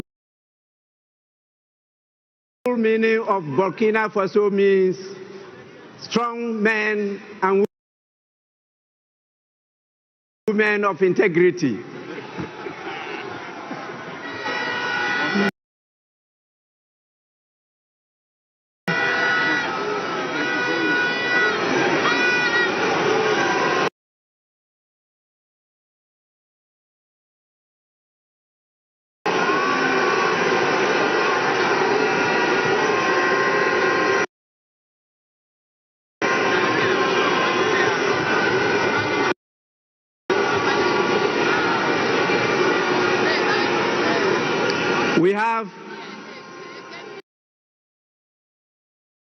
His Excellency Brigadier General Bryce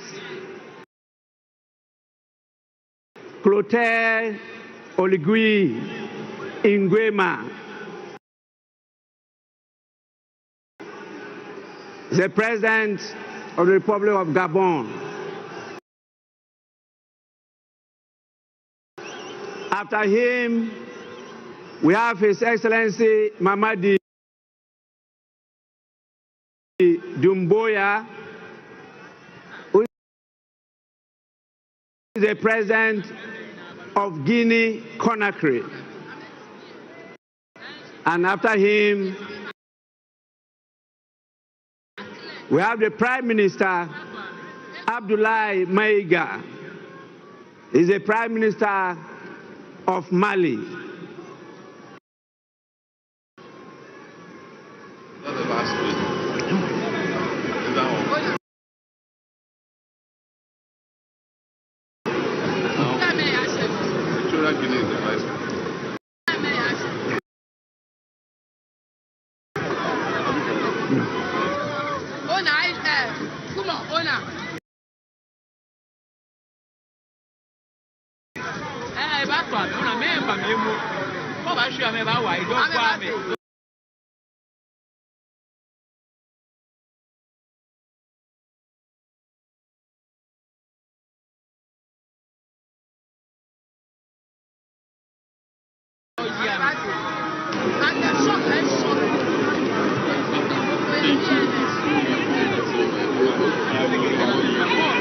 We also have the Prime Minister of Niger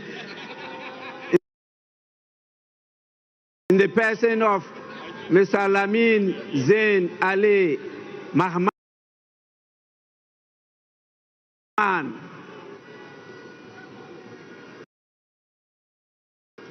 and the Prime Minister of Haiti, His Excellency Fritz Alphonse Jean.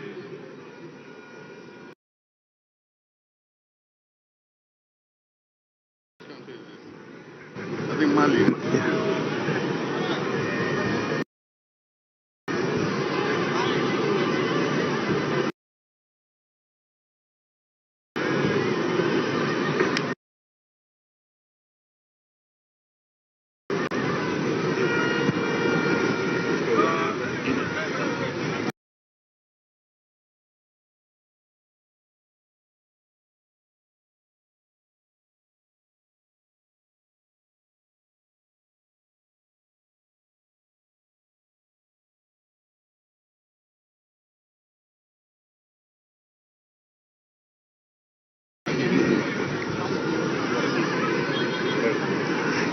Get it.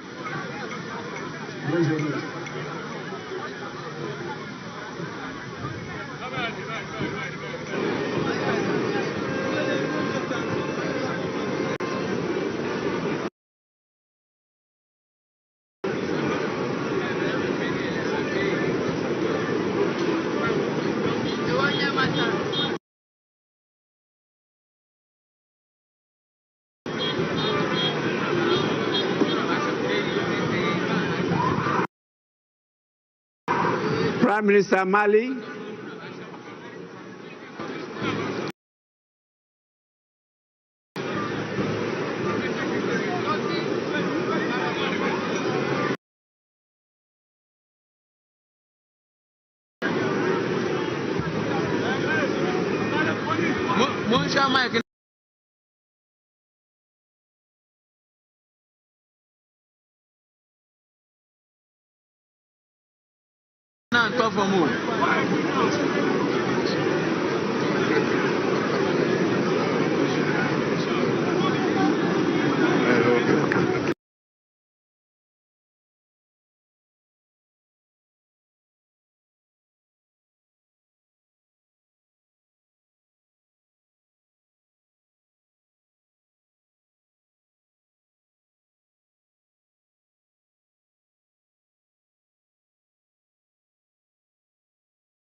Oh, Papa.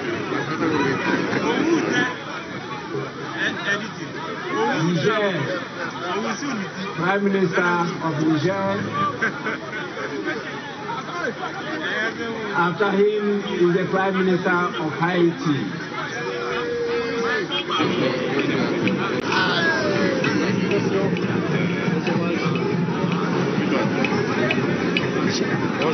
Bonjour, ça va? Bienvenue.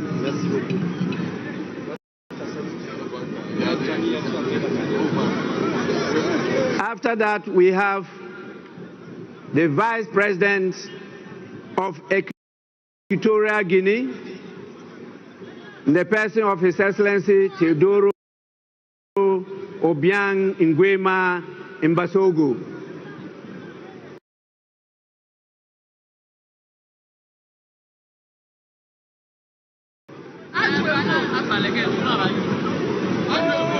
Then follows the Vice President of Uganda,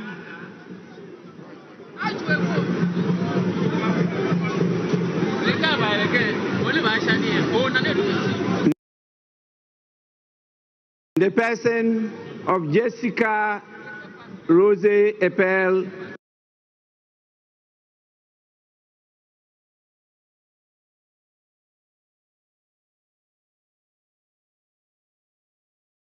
Alupo.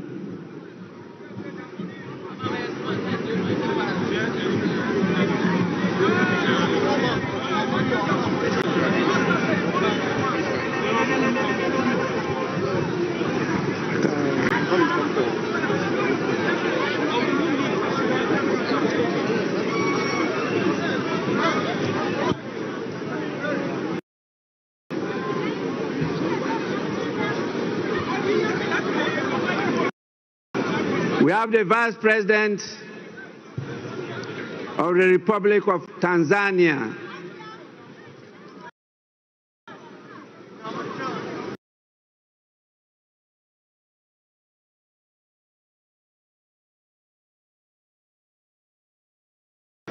His Excellency Dr. Philip Isdor Mpango. Yes.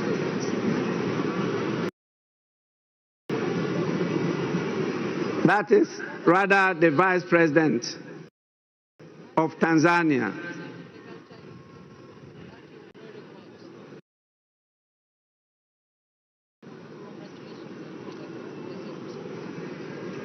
We also have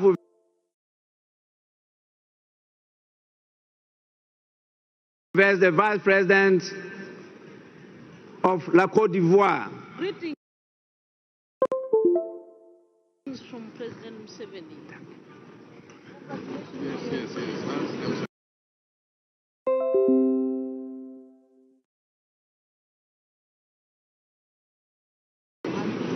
The person of Chemoko Meiliet Kone.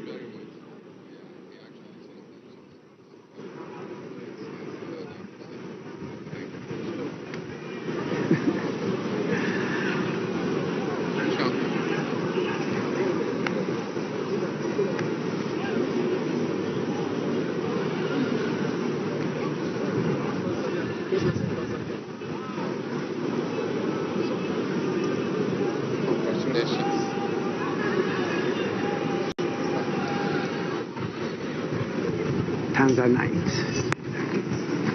Thank you. Good to see you. Good to see you. She's fine. Good. La Côte d'Ivoire.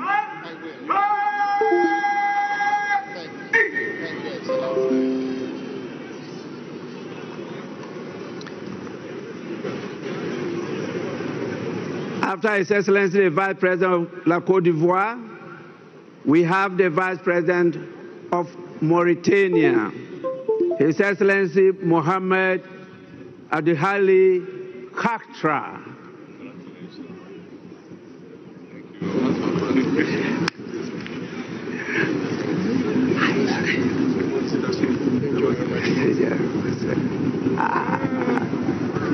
Congratulations.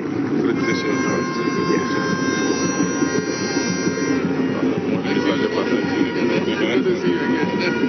Father. Congratulations.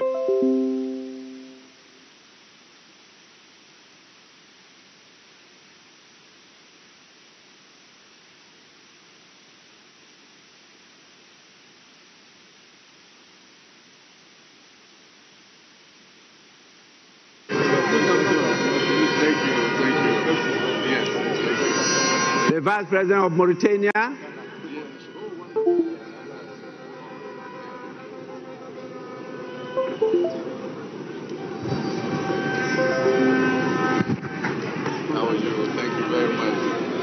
we now have the Speaker of Parliament of the Kingdom of Morocco, His Excellency Rashid Talbi Alami. After him is the former President of the Federal Republic of Nigeria, His Excellency Olusegun Obasanjo.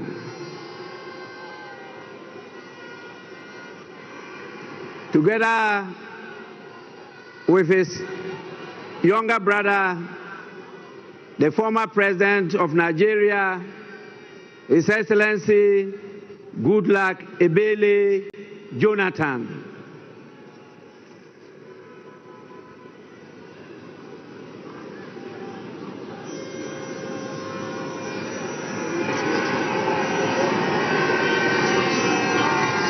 Speaker. Morocco. Speaker of Morocco. Yes, I hope to see you. Yes. Thank you so much for the invitation. Yes, thank you. Thank you. Thank you. Thank you.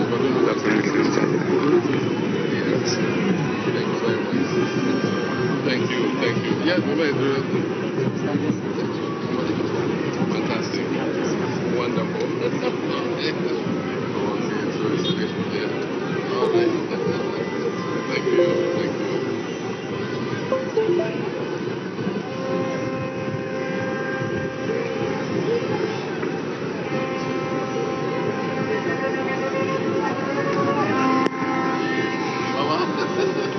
Thanks for coming. Thanks for coming.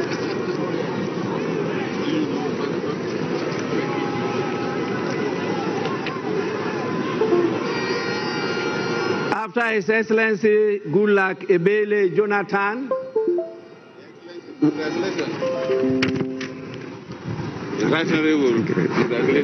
My brother. we have the former President of Liberia, in the person of His Excellency Ellen Johnson Sirleaf. After her, we have the former President of the Federal Republic of South Africa, in the person of His Excellency Jacob Zuma.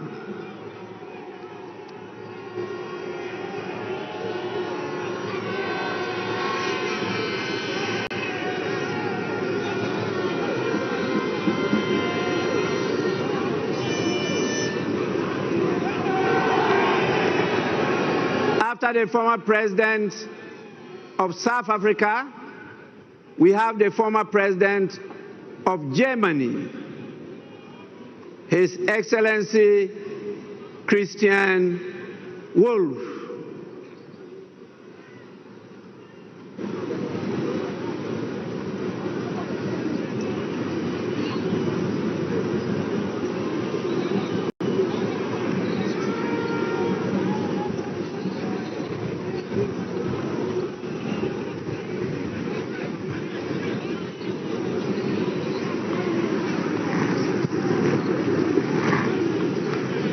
After Germany, follows the Foreign Minister of the European Union, Belgium, European Affairs, Foreign Trade, and the Funeral Culture Institute. His Excellency Bernard Quentin.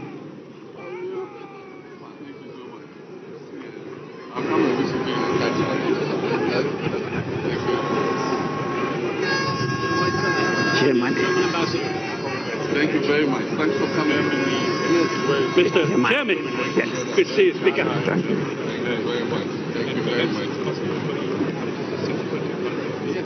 After the foreign minister of EU, we have the senior minister, His Excellency Jean-Jacques Broya of Congo, Brazzaville.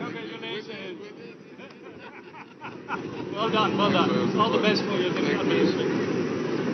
After Congo, Brazzaville, we have the Minister for Africa, the United Nations, the Commonwealth and Human Rights of United Kingdom.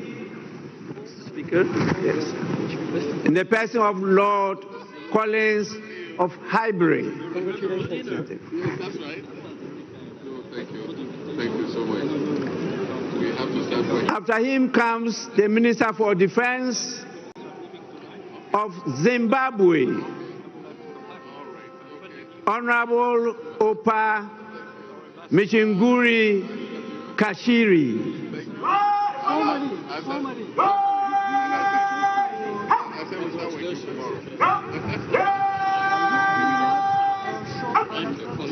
At the International Conference Center.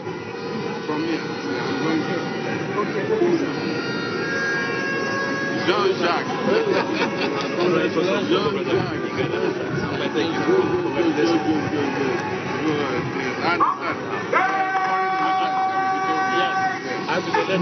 President Baumia.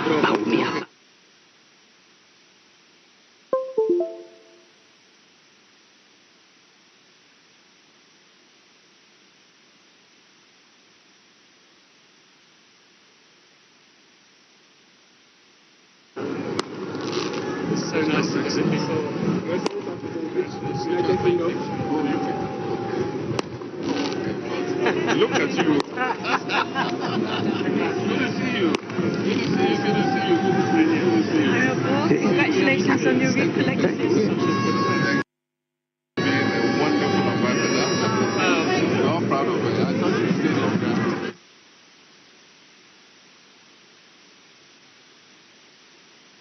Thank you. All right. So we start work tomorrow. Yes. Yes. Okay. Thank you. We also have the Minister for Housing, Lands and Maintenance of Barbados, Honorable Dwight Sutherland, Member of Parliament. You got the invitation at your place. I understand. Yes. Thank you. All the best.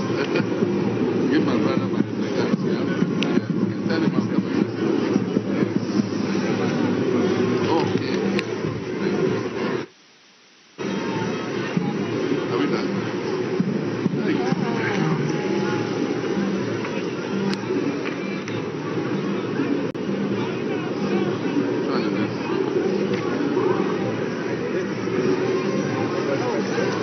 Greetings from Prime Minister Mayor Amomoni. Barbados. Greetings from Prime Minister. Yes, sir. Thank you very much.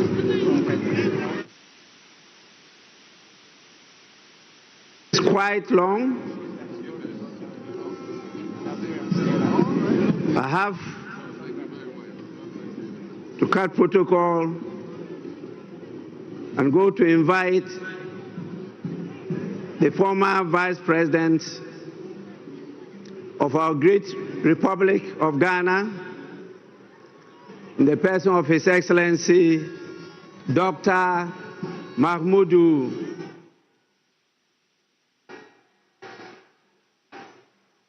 Baumia. At the end, we invite Lordina, and then also maybe Chairman of Council of Governors and the General Secretary. It's a long list.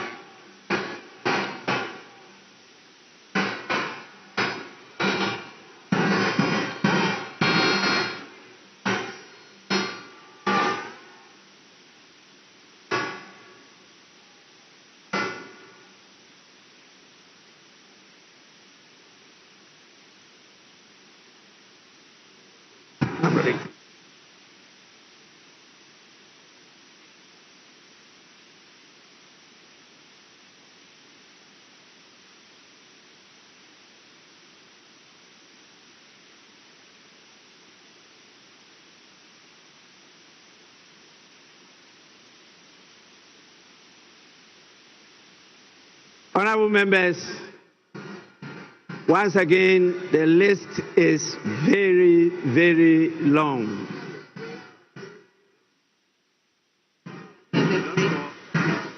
I will now invite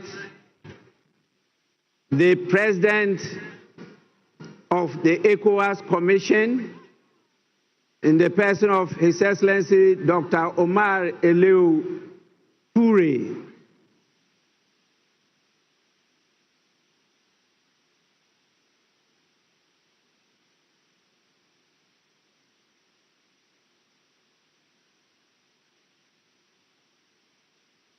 We have so many special envoys and ministers from Czech, Israel, Spain, China, Japan, Russia. We have the mayor of Los Angeles, United States. And please, you are all invited to follow in this order, the order I just mentioned. Thank you. Czech, Israel, Spain, China, Japan, Russia, Mayor of Los Angeles, Deputy General Secretary of the United Nations, Ms. Amina Mohammed, Secretary General of the Commonwealth, Right Honorable Patricia Scotland, the African Union Commission Chairperson, Special Envoy, His Excellency Wamikele. And we have the Honorary Consul General for Nigeria and Ghana of Belize, Dr. Ifeanyiku Ifede.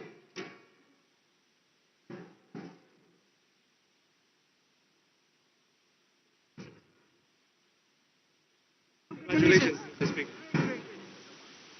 Speaker, starting the meeting.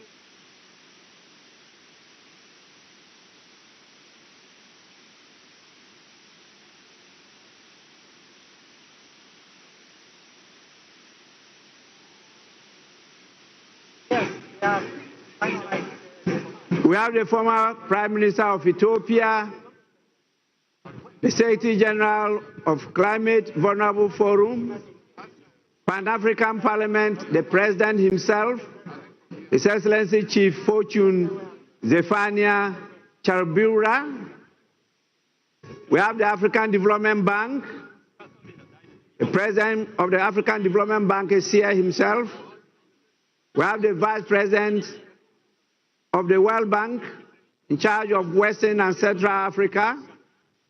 Then the ECOWAS Bank for Investment and Development, the President and Chairman of the Board of Directors,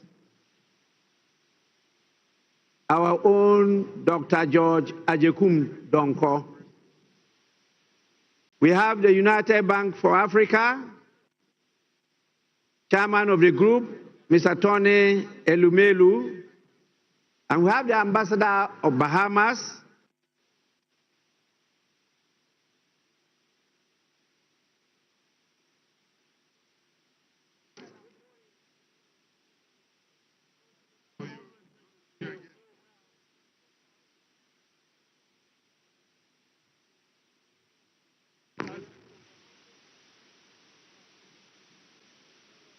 yes.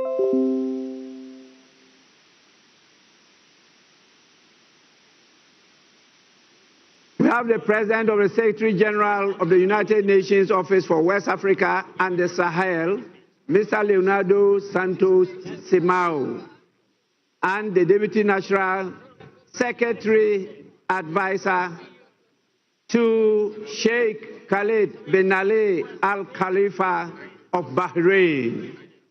And then the Executive Director of Africa Development Bank Group,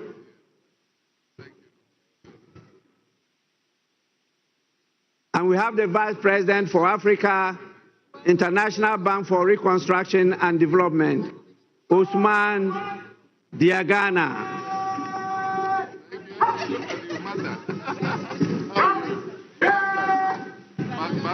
For a higher calling.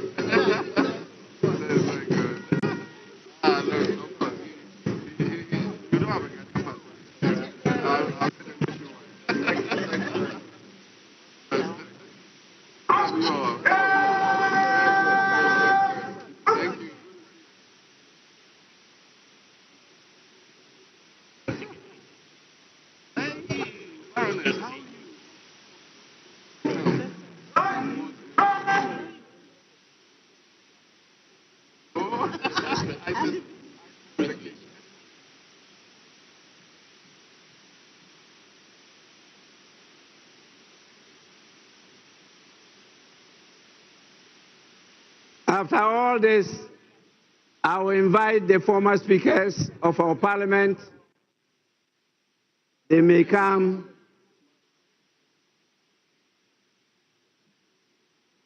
congratulate His Excellency the President.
I am compelled by the situation, not only time constraints, but the exhaustion of all gathered here, to invite the chairman of the Council of Elders of the Great Evergreen National Democratic Congress, who could at his pleasure come with some of the executives of the party to congratulate His Excellency the President. And we will crown it all with the First Lady of the Republic of Ghana, Her Excellency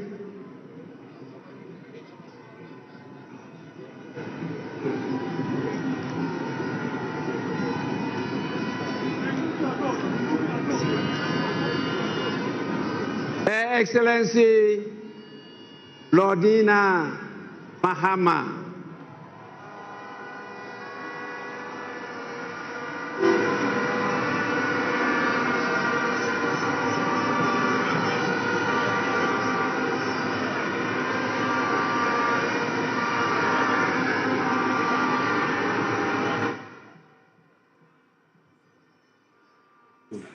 How's it going?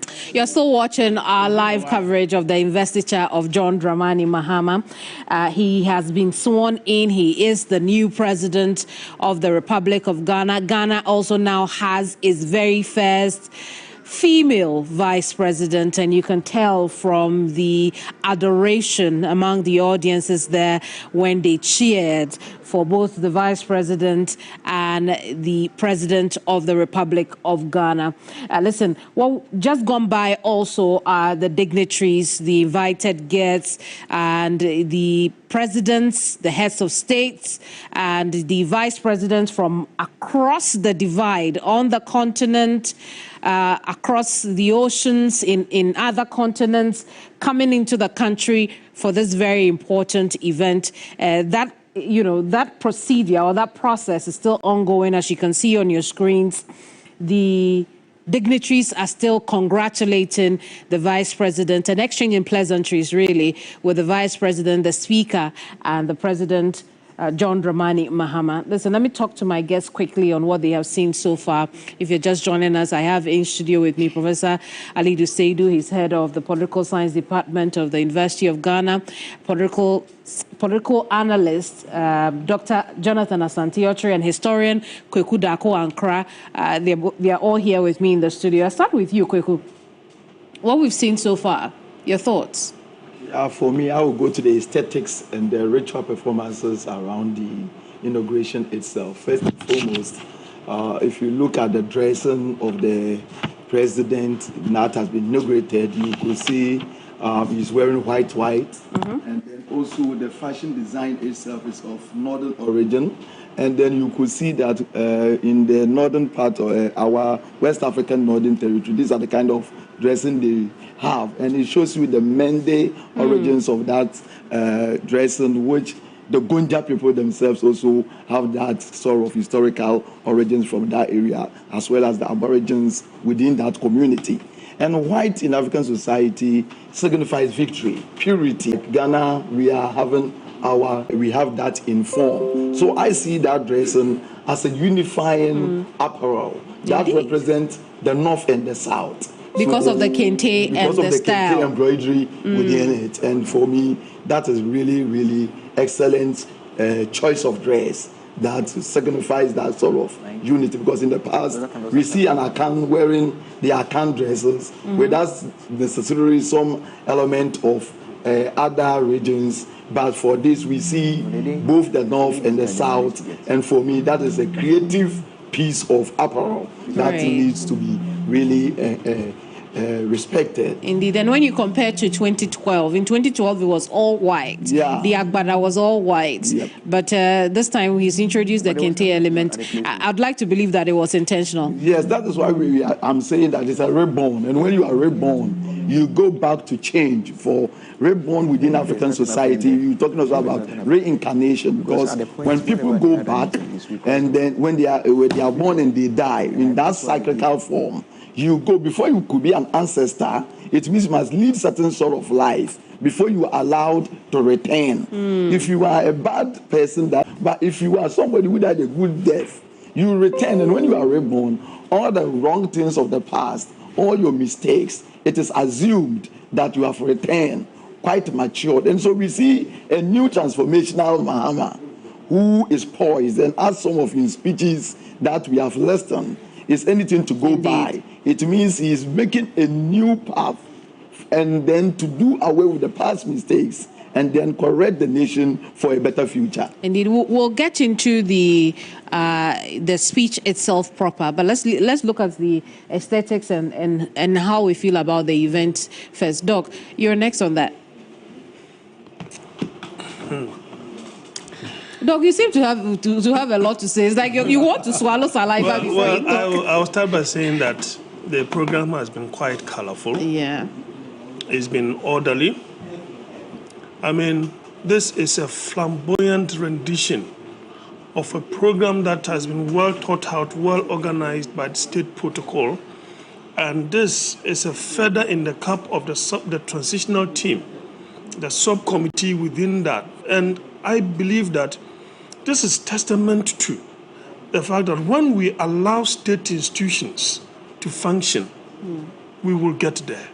And you could see that particular idea, having expression in President Mahama's, speech, and that for me is something that is just beyond description. The orderliness.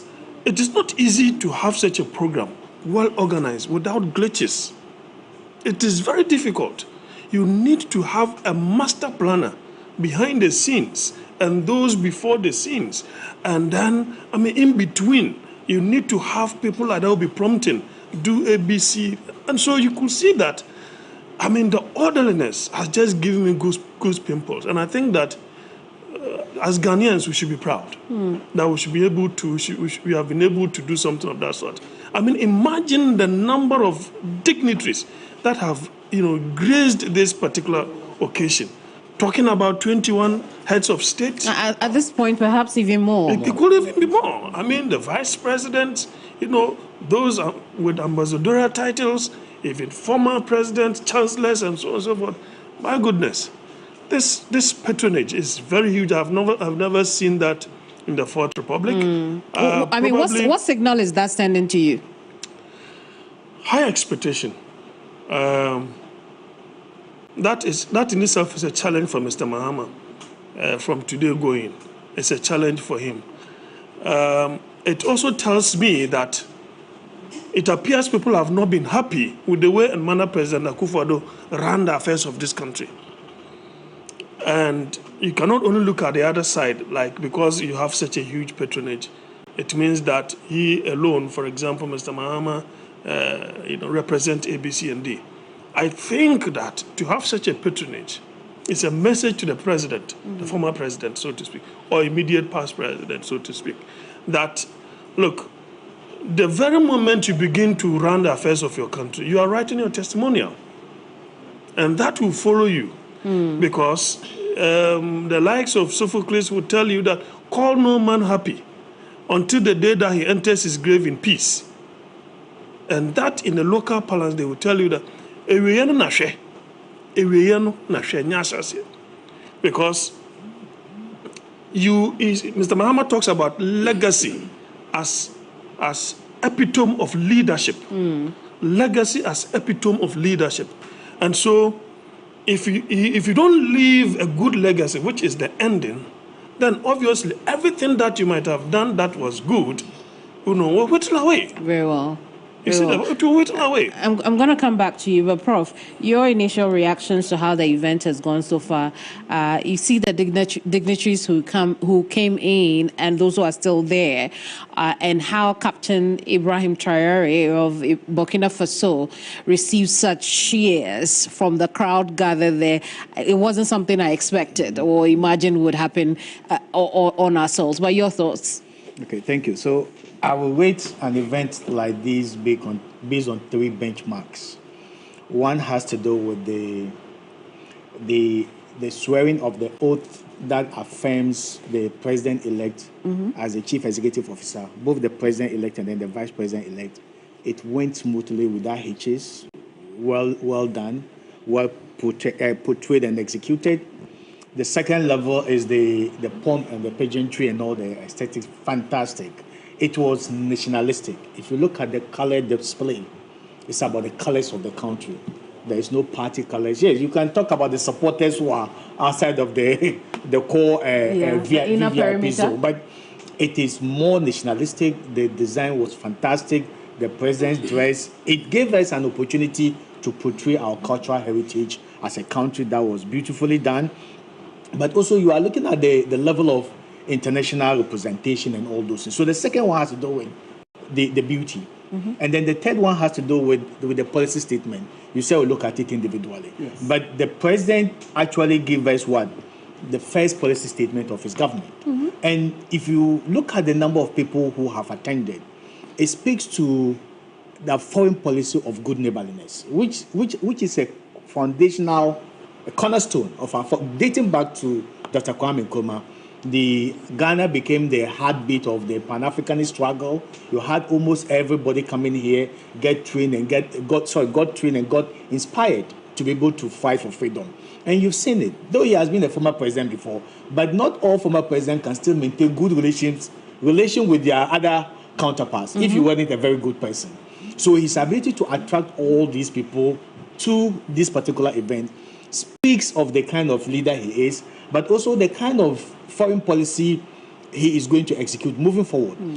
And came up very clearly in his statement that not only the sub-regional, the safety and security of the sub-region is of critical importance to him, but also building good neighborliness. Our neighbors are our friends, they are our brothers, irrespective of the colonial borders that have separated us. We are still the same people, and we need to maintain it. And you have seen it beautifully executed. in the kind of house, in the kind of brotherliness that was going there. It shows that we Africans, we are one people and our destiny is in our own. So I think it to come and give an indication as to where we proceed to from here. Please,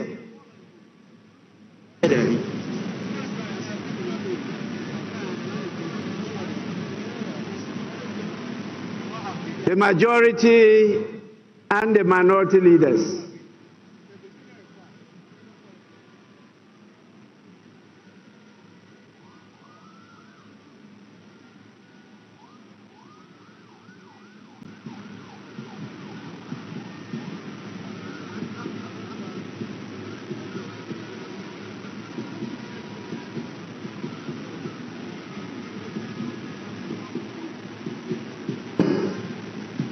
Right Honorable Speaker, we have exhausted the business on today's order paper.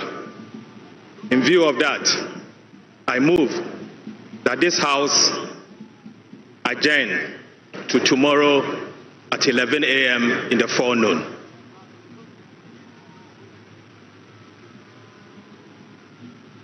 Mr. Speaker, it is the desire of the minority that this House be suspended so we continue to do business in fulfillment of the 24-hour economy. However, if the majority leader so pleases, I shall second his motion for adjournment. Thank you very much. Honorable members,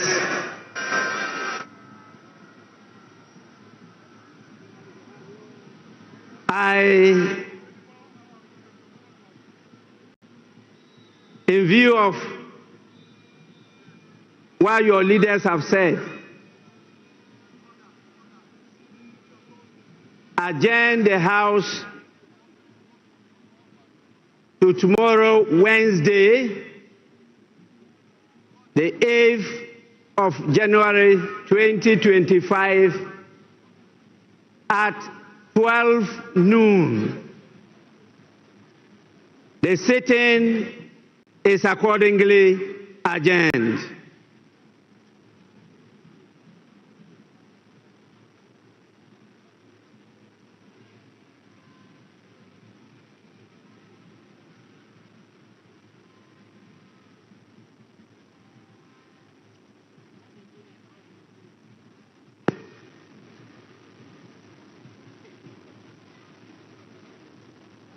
That's what they do.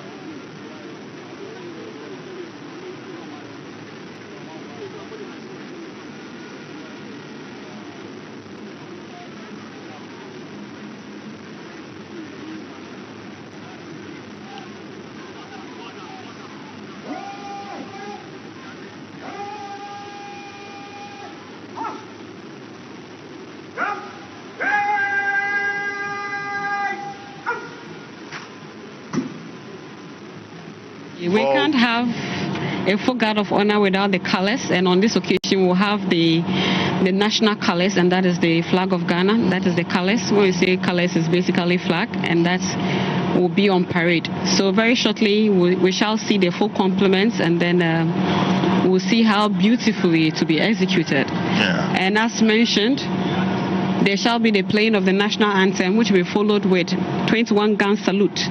The 21-gun salute is the highest level of honor in ceremonial salutes, and this surpasses all other salutes with fewer rounds. So how would the 21-gun salute So the 21-gun salute... Is it from the sea, or because it has happened from the sea before with the Ghana Navy doing their thing? On this occasion, it will be fired not too far away from the sea, and that will also be done by the Ghana Navy. Right. Why the Ghana Navy?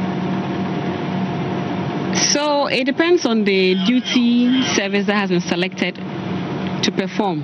So as I mentioned, we have Ghana Air Force. The military can also do the same thing. Yes, we can have the Ghana Navy, the Ghana Army, and that's the 6th Artillery Regiment. They have done that in the past. Okay. So it can fall on any of the services to undertake that task. So right now we can see in our screen the procession by the Right Honorable Speaker.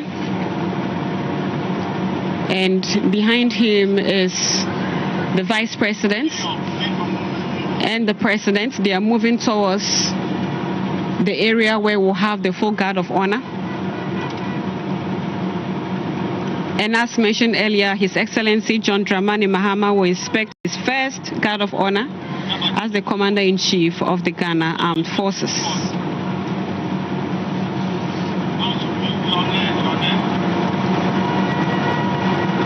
So we are now having the procession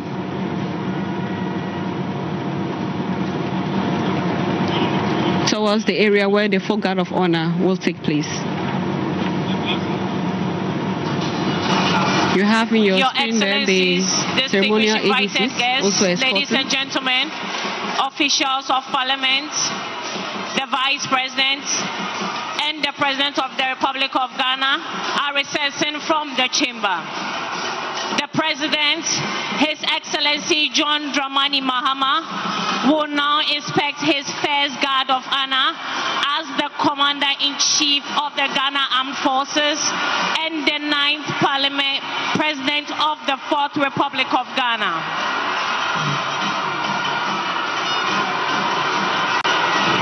May I respectfully request all invited guests to please be seated as the President moves to inspect the guard of honor.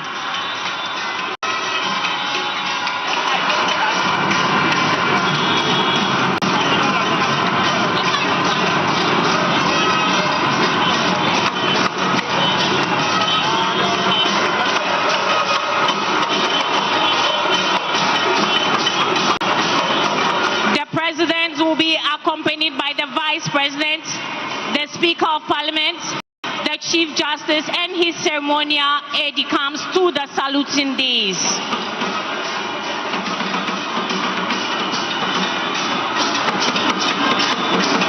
The ceremonial aide-de-camp for the ceremony is the Chief of the Defense Staff, General Thomas Opon-Pepra, and the Inspector General of Police, Dr. George Ekufundampari.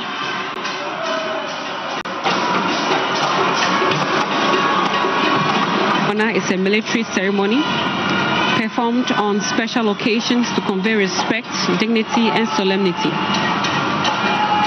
A guard of honor is a formal gesture offered to dignitaries such as heads of state, government, distinguished guests, the guard of honor is under the command of Lieutenant Ghana Navy Kenneth Opoku. The second in command is Sub-Lieutenant Harrison Na. The color ensign is Sub-Lieutenant Richard Abuaji Sapon. The conducting warrant officer is Chief Petty Officer Class 2 Kwa Richard. The color escorts are Petty Officer Class 2 Amure Koko Daniel and Petty Officer Class 2 Owusu Emmanuel. Staff General Thomas Opon-Pepra. Shall we please be upstanding for the national anthem and the 21 gun salute as mentioned earlier.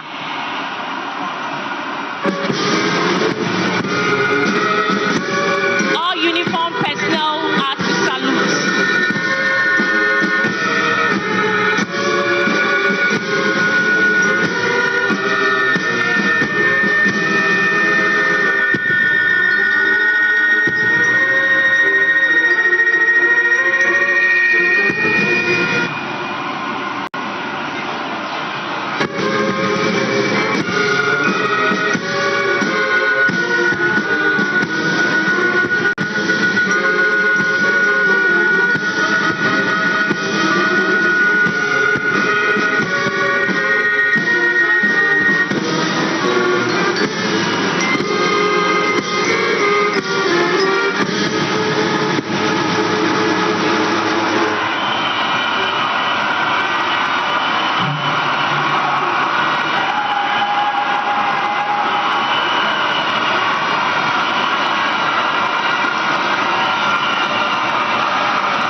seated.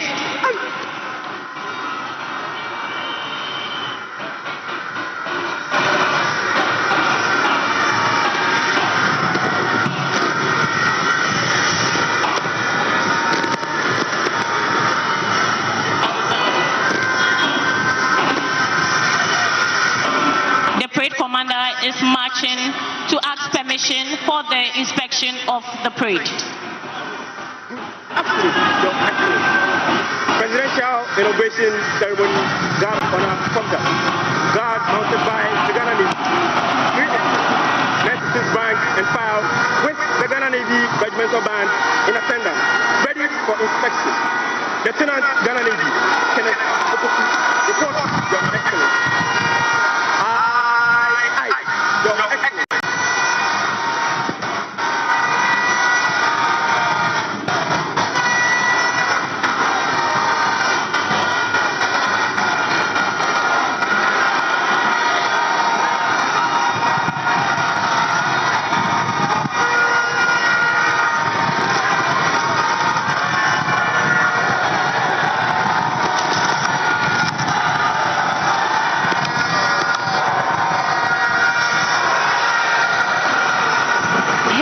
Your Excellencies, distinguished guests, ladies and gentlemen, this morning we have the Navy Regimental Band on parade. It's under the command of Staff Lieutenant Doris Iboni.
Inspection over. May I have your permission to march off the guard? Aye, Your Excellency.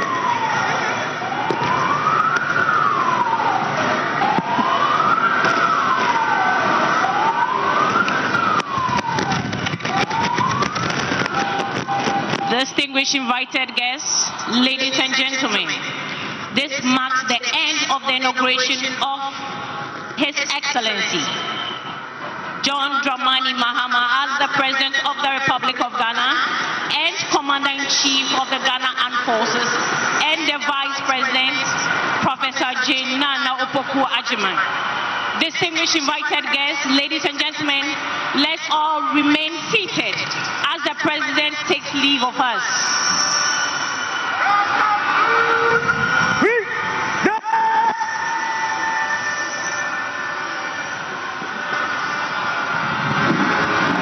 Shall we please be upstanding for the national anthem? All uniformed personnel are entreated to salute.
And that will be a challenge.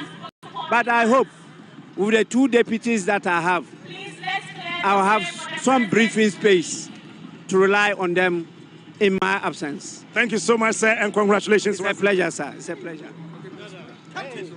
So that is the Right Honourable Speaker of the Parliament of Ghana, Right Honourable Alban Sumana Bagbin, talking to me right there.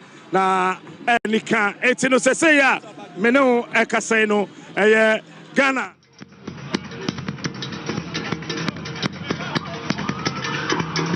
After the President, the Vice President will also leave, followed by the Speaker of Parliament and the Chief Justice, her ladyship.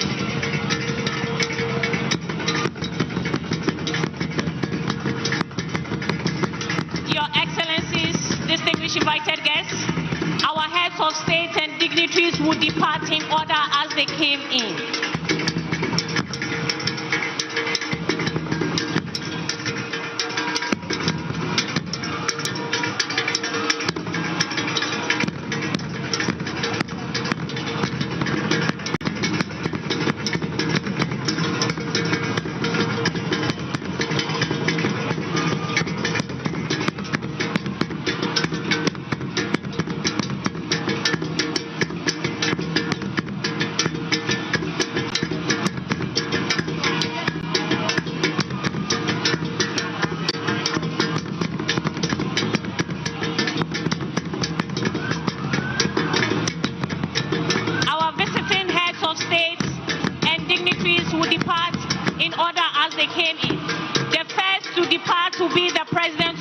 Nigeria, followed by Benin, Burkina Faso.